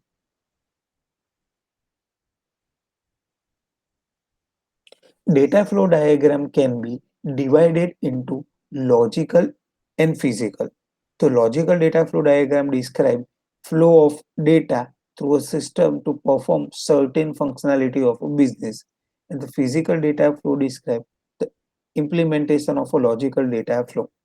તો લોજિકલની અંદર તમારા એન્ડ યુઝર આવશે અને ફિઝિકલની અંદર તમારા જે ડેટા, આપણે ER ડાયાગ્રામની અંદર જેટલા બી ટેબલ્સ ને એ બધા લીધેલા અને ટેબલ કઈ રીતે કનેક્ટ થશે એ આપણો ફિઝિકલ ડેટા ફ્લો હશે કે જેની અંદર એકચ્યુઅલમાં ડેટા સ્ટોર થશે. Why data flow diagram? Data flow ડાયાગ્રામની કેમ જરૂર પડી? તો data flow diagram generally data flow diagram generally representing the functions or process which capture, manipulate, store and distribute the data between system and its environment and between component of a system. તો generally શું બતાવે છે કે ભાઈ મારા functions કયા છે, મારી પ્રોસેસ કઈ કઈ છે, મારે એક્ટિવિટી કઈ કઈ કરવાની છે, મારે ડેટા કયા કયા સ્ટોર કરવાના છે અને ડેટાને કઈ રીતે ડિસ્ટ્રીબ્યુટ કરવાના છે, એ આખી સિસ્ટમને કનેક્ટ કરતો એક ગ્રાફિકલ રિપ્રેઝન્ટેશન છે. The visual representation makes it good communication between user and system designer. Structure of a data flow diagram allows starting from a broad overview and expand it to hierarchically of detailed diagram. Data flow diagram has often been used due to the following reason. તો data flow ડાયાગ્રામમાં એક data flow diagram તમારો proper વેમાં અને એટલો સરસ તમે બનાવ્યું હોય તો તમે એઝ અ પ્રોજેક્ટ મેનેજર અને એ પ્રોજેક્ટ બનાવવાવાળા બીજા યુઝર અને તમારો જે એન્ડ યુઝર છે એ આખી સિસ્ટમને કઈ રીતે બનાવી છે, કઈ રીતે બનશે, એ બધું એમના ગળે ઉતરી જાય, એમને સમજાઈ જાય કે એમણે કઈ કઈ જગ્યાએ કે કેવી કેવી મહેનત કરવાની છે અને જે આપણો કસ્ટમર છે એના મગજમાં એક પિક્ચર બની જાય કે આવા ટાઈપનું એને કંઈક સોફ્ટવેર જોવા મળશે. તો આને ડેટા ફ્લો ડાયાગ્રામ એટલા માટે ઇમ્પોર્ટન્ટ છે કે ટેકનિકલી બી એટલો બધો ઇમ્પોર્ટન્ટ છે અને યુઝર એન્ડમાં પણ એટલો બધો ઇમ્પોર્ટન્ટ છે. આપણે જે મોડલ કરીએ એની મદદથી આર્કિટેક્ચરને બી એનું પિક્ચર ક્લિયર થાય, એને કેવા ટાઈપનું બિલ્ડિંગ બનાવવાનું છે અને આપણે એ બિલ્ડિંગ બનશે અને એની અંદર ફ્લેટની સાઇઝ શું હશે એનાથી એ જે ફ્લેટ ખરીદવા વાળો છે એને બી આઈડિયા આવી જશે કે આ 2 BHK માં કેવી જગ્યા છે અને કેવા ટાઈપનું મારે ફર્નિચર કરવું છે અને કેવા ટાઈપનું લુક લાગશે, એના મગજમાં પિક્ચર તૈયાર થઈ જાય, ત્યાર પછી જ એ ખરીદવાનું વિચારે. એટલા માટે જ આવી ટિપ્સ એન્ડ ટ્રિક કરવામાં આર્કિટેક્ટ લેવલે આવે કે જેથી કસ્ટમર લેવા વાળા એટ્રેક્ટ થઈ જાય. તો ડેટા ફ્લો ડાયાગ્રામ એટલા માટે ઇમ્પોર્ટન્ટ છે, આપણી ટીમ જે આપણી સાથે કોર્ડિનેટ કરે છે એને બી આઈડિયા આવે અને આપણા જે વાપરવા વાળા યુઝર્સ છે એને બી આઈડિયા આવી જાય કે કઈ રીતે એને વાપરવાનું છે. Then logical information flow of a system, એ આપણા સિસ્ટમનો લોજિકલ ઇન્ફોર્મેશન ફ્લો છે. લોજિકલી આપણી સિસ્ટમ કઈ રીતે ચાલશે એના માટેનું 1 by 1 સ્ટેપ ફોર્મેટમાં ફ્લો બતાવે એને ડેટા ફ્લો ડાયાગ્રામ કહેવાય.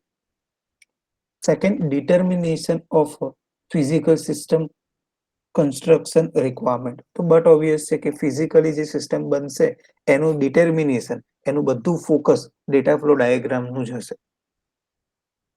સિમ્પ્લિસિટી ઓફ નોટેશન, ઇઝીનેસ એટલે આપણે રાખીએ કે જેથી કરીને એ બધાને સમજમાં આવે. Establishment of a manual and automated system requirement. તો એ શું છે? એક મેન્યુઅલ અથવા ઓટોમેટેડ સિસ્ટમ જે બનાવવાના છે એની એસ્ટાબ્લિશમેન્ટ માટે, એટલે એની સ્થાપના માટેની major requirement data flow diagram છે. હવે ડેટા ફ્લો ડાયાગ્રામના સિમ્બોલ્સની વાત કરીએ તો there are 4 basic symbols that are used to represent data flow diagram. આ લોકોએ જે બતાવેલા છે એ સિમ્બોલને આપણે નથી ફોલો કરવાના. હું સામે પેન્ટમાં ડ્રો કરીને સમજાવીશ. આ સિમ્બોલની સામે આપણે કયો સિમ્બોલ યુઝ કરશું. Okay. Process.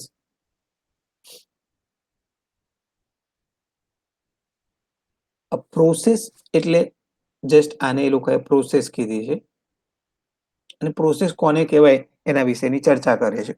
A process receive input data and produce output with different control of a form. તો પ્રોસેસની અંદર શું હશે? એક ઇનપુટ હશે અને એ કંઈક આઉટપુટ આપતો હશે. પ્રોસેસ ઓલવેઝ ઇનપુટ અને આઉટપુટ પર ચાલે. એને કંઈક ઇનપુટ મળ્યું અને એના પરથી કોઈકને એ આઉટપુટ આપતો હશે. એટલે એક એરો એની તરફ આવતો હશે અને બીજો એરો એની તરફથી જતો હશે. Process can be as simple as collecting input data and saving in a database. તો એને સિમ્પલ ભાષામાં કહીએ તો ડેટાને ફોર એક્ઝામ્પલ યુઝર તરફથી કોઈક એક્શન આવી હોય તેને એ લે અને એને ડેટાબેઝમાં સ્ટોર કરે. લાઈક તમે બુકિંગ કરો તો શું કરો? અહીંથી તમે રિક્વેસ્ટ કરો અને બુકિંગ નામના ટેબલમાં એના ડેટા સ્ટોર થાય. રજિસ્ટ્રેશનમાં બી તમે રિક્વેસ્ટ કરો, રજિસ્ટરમાં ડેટા સ્ટોર થાય. તો આ રીતના ટાઈપનું મેજર પ્રોસેસનું કામ છે. Or it can be complex as a producing report containing monthly sales of all retail store in a northwest region. તો જનરલી આપણે કહીએ કે ભાઈ અત્યારે આ મહિનામાં શું આપણું સેલ થયું એનો રિપોર્ટ જોઈતો હોય તો શું કરે કે ભાઈ admin request for a report કરે. પ્રોસેસ શું કરે? એ રિપોર્ટ એની રીતે જનરેટ કરાવીને કઈ રીતે ડેટાબેઝ થ્રુ જનરેટ કરાવીને આપણને એઝ આઉટપુટના ફોર્મમાં આપે. તો આ ટાઈપની બધી વસ્તુ પ્રોસેસમાં આવશે. Every process has a name that identify the function it perform. તો હરેક પ્રોસેસ પાસે એનું નેમ હોય કે એ કયા નામની પ્રોસેસ છે અને એનો ફ્લો હોય કે કઈ રીતે પરફોર્મ કરશે. જે ફોર એક્ઝામ્પલ કઈ પ્રોસેસ કરી શકાય તો અપ્લાય પેમેન્ટ. તો ભાઈ પેમેન્ટ અપ્લાય કરવા માટેની રિક્વેસ્ટ કરે કે ભાઈ આટલું મારું બિલ છે તો એના માટેનું મારું આ પેમેન્ટ છે અને એ પેમેન્ટ રિલેટેડની ઇન્ફોર્મેશન પેમેન્ટ ટેબલમાં સ્ટોર થતી છે. કેલ્ક્યુલેટ કોમિઝન, વેરીફાઈ ઓર્ડર, તો ઓર્ડર વેરીફાઈ ને બધી એમાં હોય. હરેક પ્રોસેસને પોતાનો પ્રોસેસ આઈડી આપવામાં આવે અને હરેક પ્રોસેસને પોતાનું નેમ હોય. તો આ રીતે પ્રોસેસ બનતી હોય. રાઉન્ડ રેક્ટેંગલ રિપ્રેઝન્ટ, આમાં આપણે હું બતાવું એ ટાઈપની આપણે પ્રોસેસ બનાવવાની છે.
આ રીતે પ્રોસેસ બતાવશું.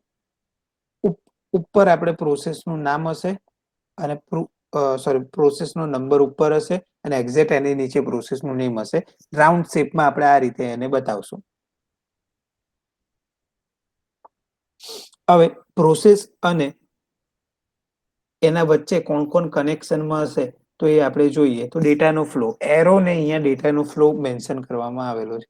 જે પણ તમે એરો દોરો અથવા તો એરો દોરશો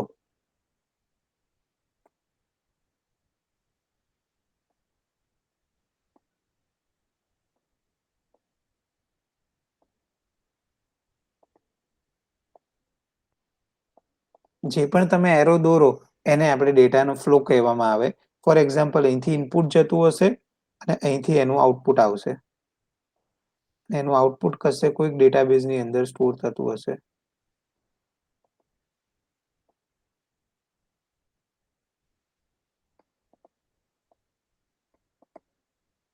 અને આપણે ડેટાબેઝને આ રીતે રિપ્રેઝેન્ટ કરશું.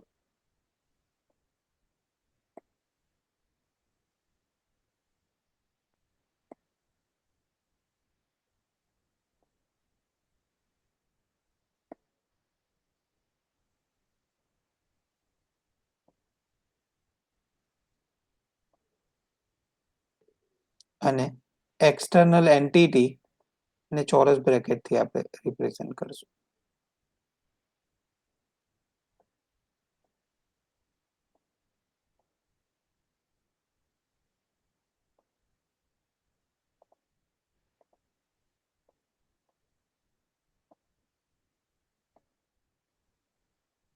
આનું નામ છે આપણી એક્સટર્નલ એન્ટિટી.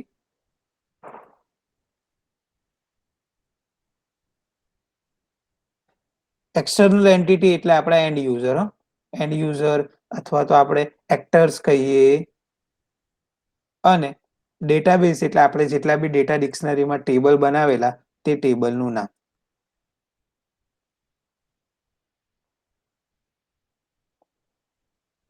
તો આ રીતે આપણું જનરલ ડેટા ફ્લો ડાયાગ્રામનો ડેટા ફ્લો હશે. હરેક પ્રોસેસનું પ્રોસેસ નંબર હશે અને પ્રોસેસ સાથે ઇન્વોલ્વ થયેલા લોકોની ઇન્ફોર્મેશન હશે. અને એના વચ્ચે ઇનપુટ અને આઉટપુટનું બાઉન્ડ થતું હશે. અને અહીંયા તમે એને વધારે ઇલેબોરેટ કરવા માટે ભાઈ આ શું એક્શન લેવાય છે તે એક્શનનું નેમ અને સેમ એ જ રીતે અહીંયા આ સાઈડ સેકન્ડ એક્શનનું નેમ. તો આ રીતે મારી ડેટા ડિક્શનરી બનતી રહેશે. ક્લિયર છો? આમાં થોડો આઈડિયા આવ્યો કયા કયા શેપ્સનો યુઝ કરવાનો છે? આમાં થોડું અલગ રીતે બતાવ્યું છે, આપણે થોડું અલગ રીતે બનાવવાનું છે. કન્સેપ્ટ એક જ છે, ડિઝાઇન ફોર્મેટ અલગ છે.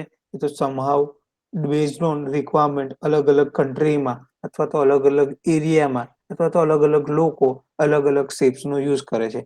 એના લીધે એનો મિનિંગ નથી બદલાતો, જસ્ટ ખાલી શેપ ચેન્જ હોય છે. અને આપણે જેટલા બી શેપ્સ લખવાના હોય તે બધાનું ડિસ્ક્રિપ્શન ઉપર લખેલું જ હશે. એટલે હું જ્યારે બી તમને ડોક્યુમેન્ટ આપીશ ને એ પહેલા તમારા જેટલા બી ડાયાગ્રામ્સ છે એના વિશેની જે થિયરિટિકલ ઇન્ફોર્મેશન તમને ભણાવું છું તે બધી એમાં મેન્શન હશે જ. ત્યાર પછી જ તમારા ડેટા ફ્લો ડાયાગ્રામ ચાલુ થાય અથવા તો જેટલા બીજા ડાયાગ્રામ તમે બનાવ્યા એ ચાલુ થાય. Data flow. Data flow is a path for a data to move from a one part of information system to another. A data flow may represent a single data element such as a customer ID or it can be represent set of data element. તો data ફ્લોનું કામ શું છે? એક જગ્યાએથી બીજી જગ્યાએ move થવા માટેનું કામ છે.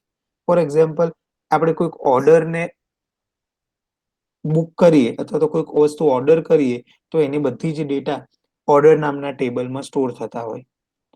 તો એ રીતે એ લોકોએ ટેબલ અને પ્રોસેસનું રિપ્રેઝન્ટ કર્યું છે. તો આપણા માટે આ પ્રોસેસથી લઈને અહીંયા જે ડેટા જતા છે એ વચ્ચેનો જે એરો છે અથવા તો એન્ટિટીથી લઈને પ્રોસેસ પર જતાનો એરો છે તે આપણા માટે ડેટા ફ્લો કહેવાય.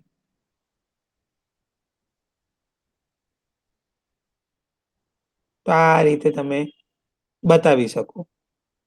ક્યારે બી તમને એરોમાં બતાવ્યું છે તે પ્રમાણે ક્યારે બી કોઈ એન્ટિટી બીજી એન્ટિટી સાથે ડાયરેક્ટ કામ નહીં કરે. અહીંયા થોડું હું ઝૂમ કરીને બતાવું. સોરી. તો આમાં કહેવામાં આવેલું છે આ એક એન્ટિટી બીજી એન્ટિટી સાથે કામ નહીં કરે.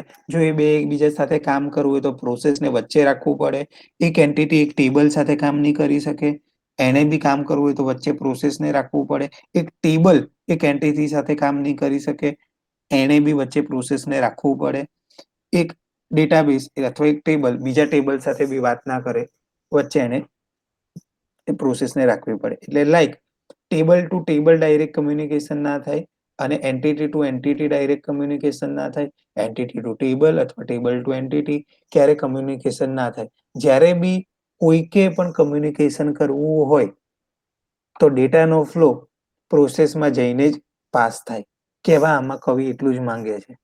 તો કવિની ભાવના સમજી ગયા તમે? યસ જેને sir, yes sir. Data flow જેને બનાવ્યું હશે તે કવિની વાત કરું છું. અને એને કવિ નહીં, આપણે સાયન્ટિસ્ટ કહીએ, પણ આપણી ભાષામાં એ કવિ જ છે. Other frequently made mistake in data flow diagram. તો જનરલી બધા ઘણી બધી મિસ્ટેક કરતા હોય ડેટા ફ્લો ડાયાગ્રામમાં. તે બધી મિસ્ટેક્સ બતાવેલી છે. તો આ મિસ્ટેક્સમાં એ રીતે કર્યું છે.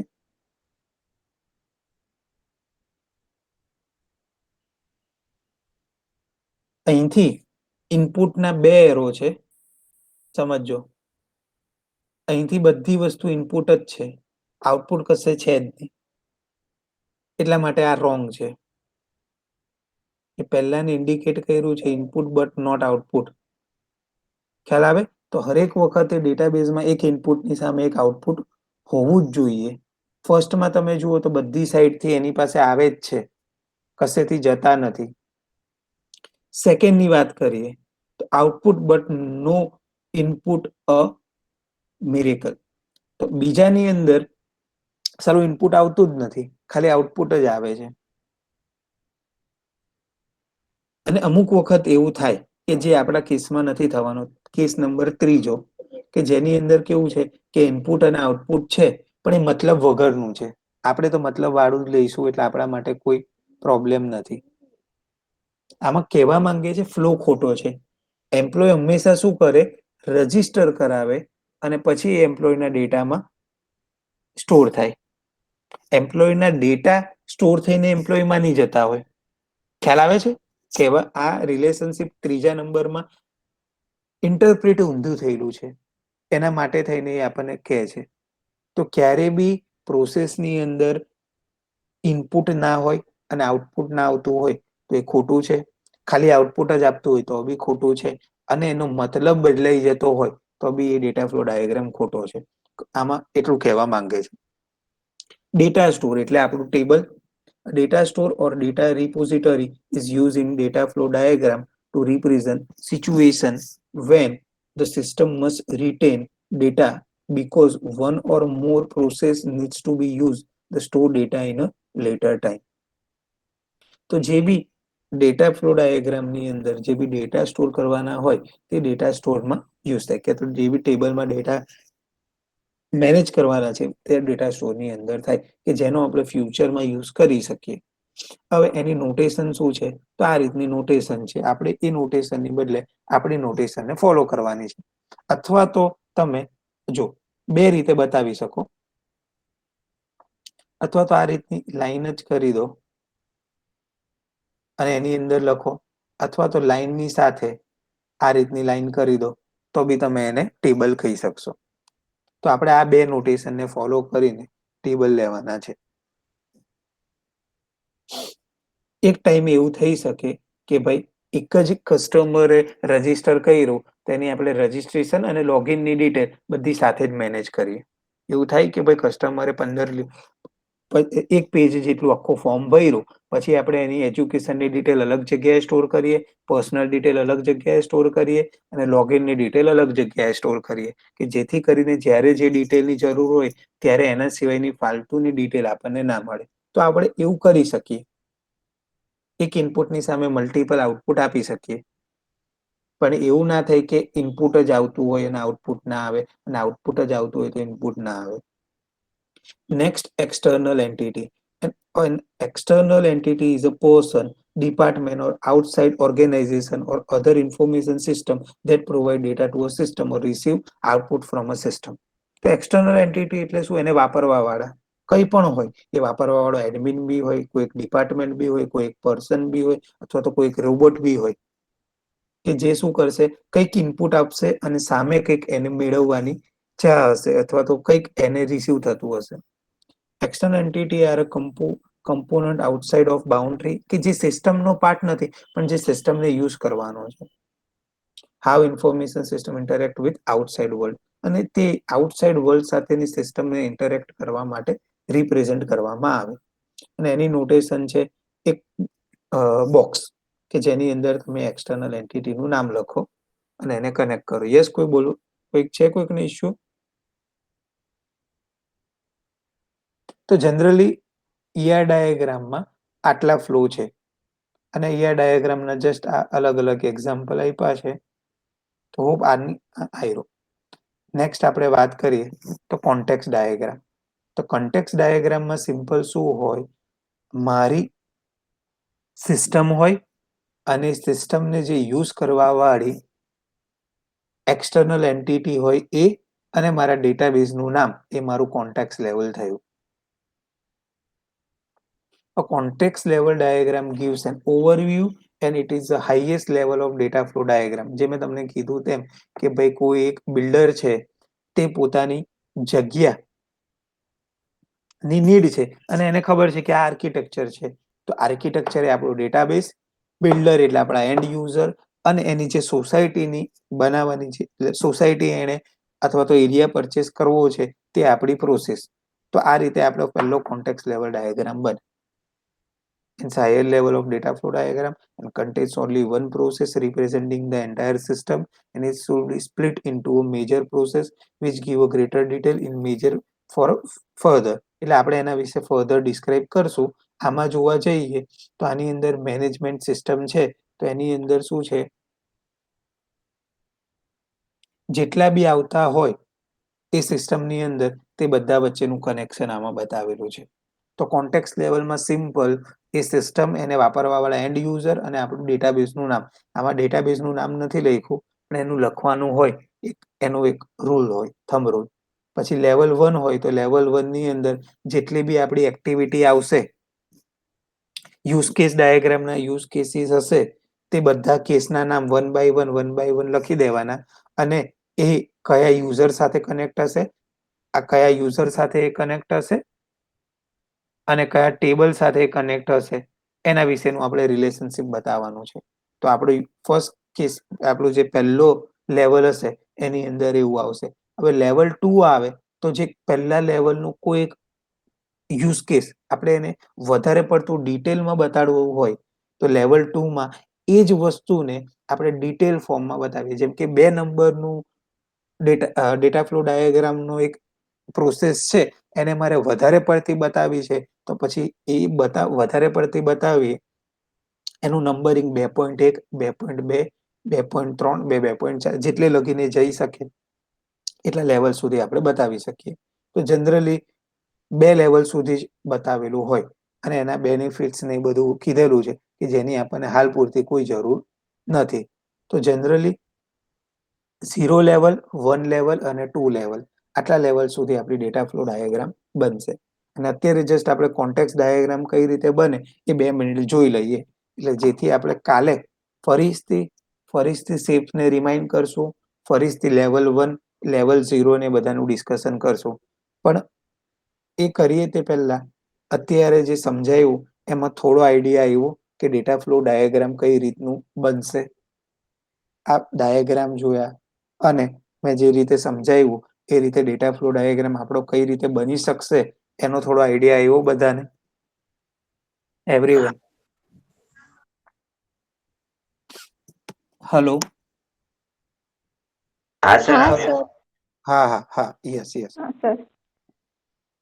ઓકે, હા, તો હવે આપણે ડાયા ચાલુ કરીએ અને એની અંદર કોન્ટેક્સ ડાયાગ્રામ આપણે બનાવવાની ટ્રાય કરીએ.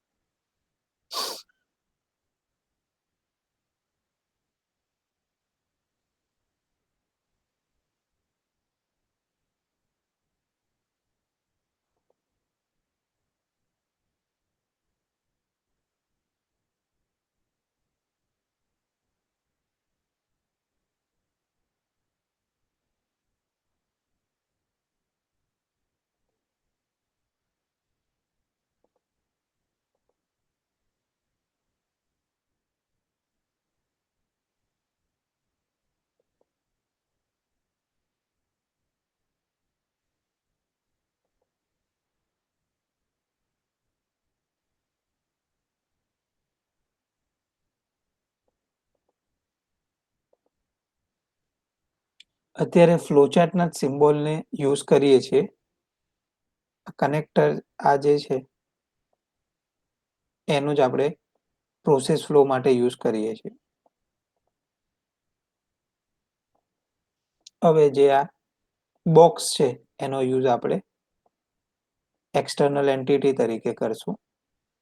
અને હાલ પૂરતો જ્યાં સુધી આપણને નવો શેપ ના મળે ત્યાં સુધી હું આ શેપને ડેટા ટેબલ તરીકે કહું છું. પછી આ સિમ્બોલને આપણે બધા સાથે રિપ્લેસ કરી દઈશું. હવે અત્યારે મૂવી ટિકિટ બુકિંગની વાત કરું તો કયા કયા એક્સટર્નલ યુઝર એની સાથે કનેક્શનમાં આવશે? તો પહેલો યુઝર હશે એનો કસ્ટમર અથવા તો યુઝર. બીજો હશે એમાં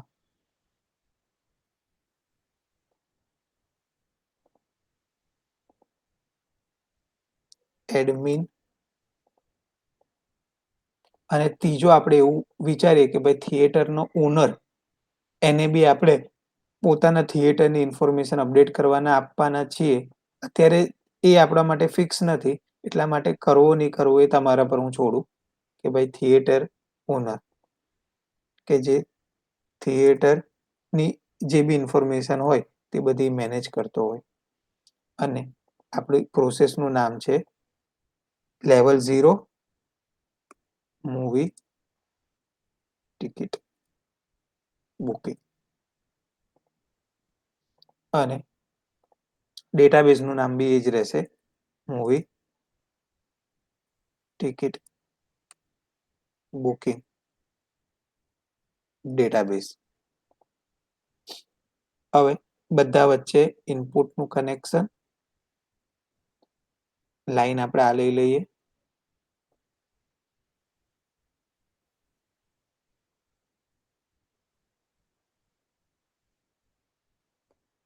ઓકે, એક ઇનપુટ મળતું હશે અને એક સાઈડથી એને આઉટપુટ મળતું હશે.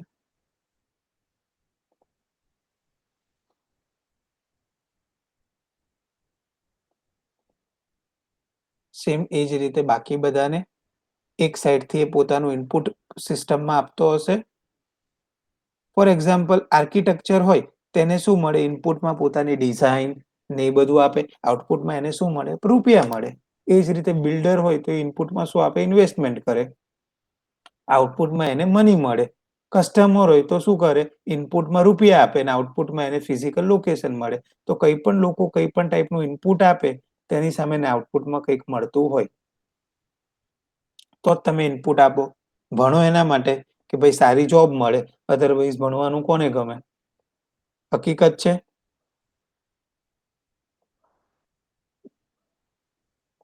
એવા ઓછા જ લોકો હોય કે ભાઈ ભણવા માટે નહીં પણ મજા માટે ભણતા હોય.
તો આ રીતે તમારો લેવલ 1 બનશે. એટલે સોરી, કોન્ટેક્સ લેવલ આપણે લેવલ 0 એ તમારું આ રીતે બનશે.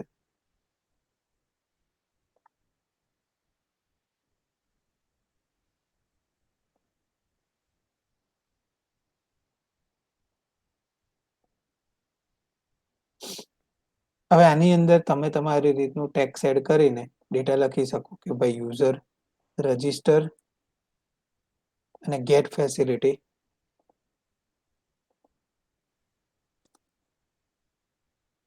હરેક યુઝર શું કરે ભાઈ, રજીસ્ટર કરે અને શું કરે ભાઈ, ફેસિલિટી મેળવે. એડમિન શું કરે, મેનેજ કરે યુઝર અને અર્ન મની.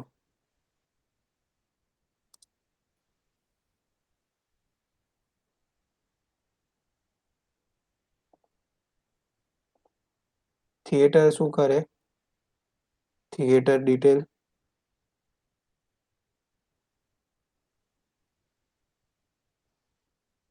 ને મેનેજ કરે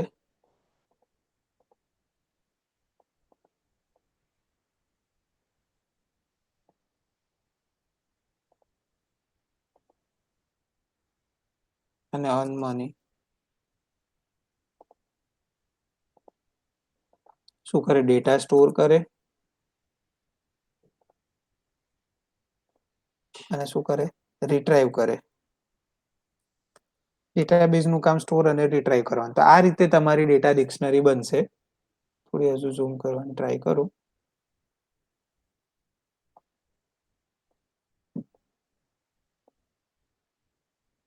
હોપ બધાને બરાબર દેખાતી છે. તો આ બધાનો આ જ ટાઈપનો કોન્ટેક્સ ડાયાગ્રામ બનશે. પોતાના એન્ડ યુઝર, પોતાનો ડેટાબેઝ અને પ્રોસેસ, એ બધાને એક જ જગ્યાએ બતાવીને આપણે કોન્ટેક્સ ડાયાગ્રામ બનાવી શકીએ. તો એવરીવન ક્લિયર? Yes sir.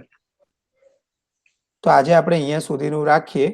કાલે આપણે બધાનું એવું સમજુ કે ER ડાયાગ્રામ કમ્પ્લીટ થઈ ગયો હશે, એટલે કાલે આપણે લેવલ 1 અને લેવલ 2 આપણે સમજશું અને સન્ડે સુધીમાં આપણે થિયરિટિકલી કમ્પ્લીટ કરી દઈશું એવી આશા સાથે આજનો લેક્ચર કમ્પ્લીટ કરીએ. બાકી કોઈને ડાઉટ છે? બીજા કોઈ ડાઉટ છે કોઈકને?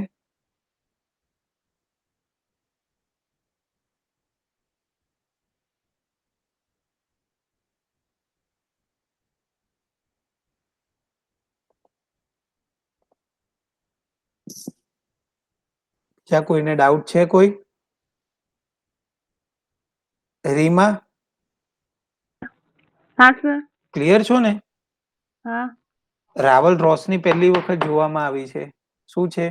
ક્લિયર છો રોશની? સર મારે અહીંયા નેટવર્ક છે ને એટલે સ્ક્રીન ચોટી જાય છે. મતલબ હું જોઈન તો થાઉં છું પણ તમારો વોઇસ ક્લિયર નહીં સંભળાતો મને. કોઈ વાંધો નહીં રોશની. આપણું વિડીયો લેક્ચર છે ને રેકોર્ડ થાય જ છે. ટેલિગ્રામમાં તમે છો? ના સર.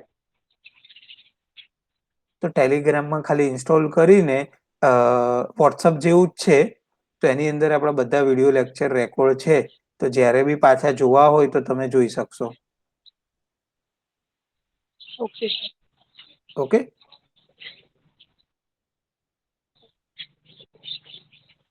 યામિની, ક્લિયર છે? Yes sir. હા સર. ઓકે. અર્પિતા, હા સર. ક્લિયર થઈ ગયા આજમાં? અને અત્યાર સુધી હા સર. શું કરાયું મૂક્યું ને એ બધામાં? હા સર. ઓકે. માનસી,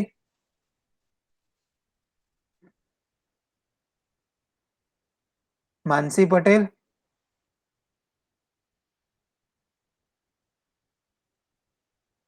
માનસી પટેલ, મને કાલે કોઈ યાદ કરાવજો. માનસી વાળું મારથી વાત જ કેમ નથી થતી એના જોડે. કૃપલ, કાલે મને યાદ કરાવજો માનસીનું શું છે એનું. ખુશી મુકેશભાઈ, હા સર. ઓકે. ક્લિયર છો ને? હા સર. જાગતા રહેવા જોઈએ આપણે બસ, તો કંઈક ખબર પડશે. જાગીએ જ છીએ સર. હા, ના ના, એ સમજુ જ છું. એટલા માટે જ તમને યાદ કરતો રહેતો હોઉં. ચાલો જયેશ, યસ સર. આજે આપણે થોડા લેટ જોડાયા પણ હા સર. થોડું વિડીયોને રિફર કરીને જોઈ લેજો. Sir data plot ER diagram તો અમારે બની જોઈએ એટલે એનો વાંધો નહીં આવે એવો. ઓકે ઓકે, પણ વાંધો નહીં. ચોક્કસ ચોક્કસ. સારું, ચાલો. મજાકને મજાકની રીતે લેજો, કોઈ સિરિયસ નહીં થતા. અને કોઈકને લાગ્યું હોય તો બે રોટલી વધારે ખાઈ લેજો. ચાલો. Okay. Okay. Enjoy. Have a nice day. Same to hello sir. Yes, હા બોલો ને. સર સર Yes, મને તમે ગ્રુપમાં એડ કરો જીનાલીમના ગ્રુપમાં. એક્સેલ રિયા શીટમાં બોલું વાત સર. એક્સેલ શીટમાં વાત કરો છો ને? હા પણ એક્સેલ શીટમાં મેં એટલે તમને રાઇટ્સ આપ્યા જ છે. તમારી ઇન્ફોર્મેશન હમ, એ ગ્રુપમાં એડ કરવાની, એમ કહું છું. એ તમે સર તમારે હા તમારે ખાલી તમારા મેમ્બર જોડે કનેક્ટ કરવાનું છે અને એક્સેલ શીટની લિંક ખોલશો ને તો તમને એડિટના રાઇટ્સ હા છે એ તો તમે સારું એડિટ હા કરી શકશો. હા, ઓકે. અને જો એડિટ હા હા કરતા ના ઓકે ફાવે તો મને ખાલી કહેજો, તો હું તમને એક સ્પેશિયલ પેલી કોલમ એડ કરાવી દઈશ કે જેમાં પછી તમારે ડેટા નાખી શકો. એ સારું ઓકે, ચાલો. એ હા હા ઓકે, ચાલો બધાને એડવાન્સમાં હેપી ન્યૂ યર. કાલથી બધા અમુક નિયમો લઈને આ વર્ષ ખરાબ ગયું છે, આવતું વર્ષ સારું જાય બધાનું, એવી હોપ હાથે happy new year advance. Happy new year છે. ઓકે, ચાલો. આવજો બધા.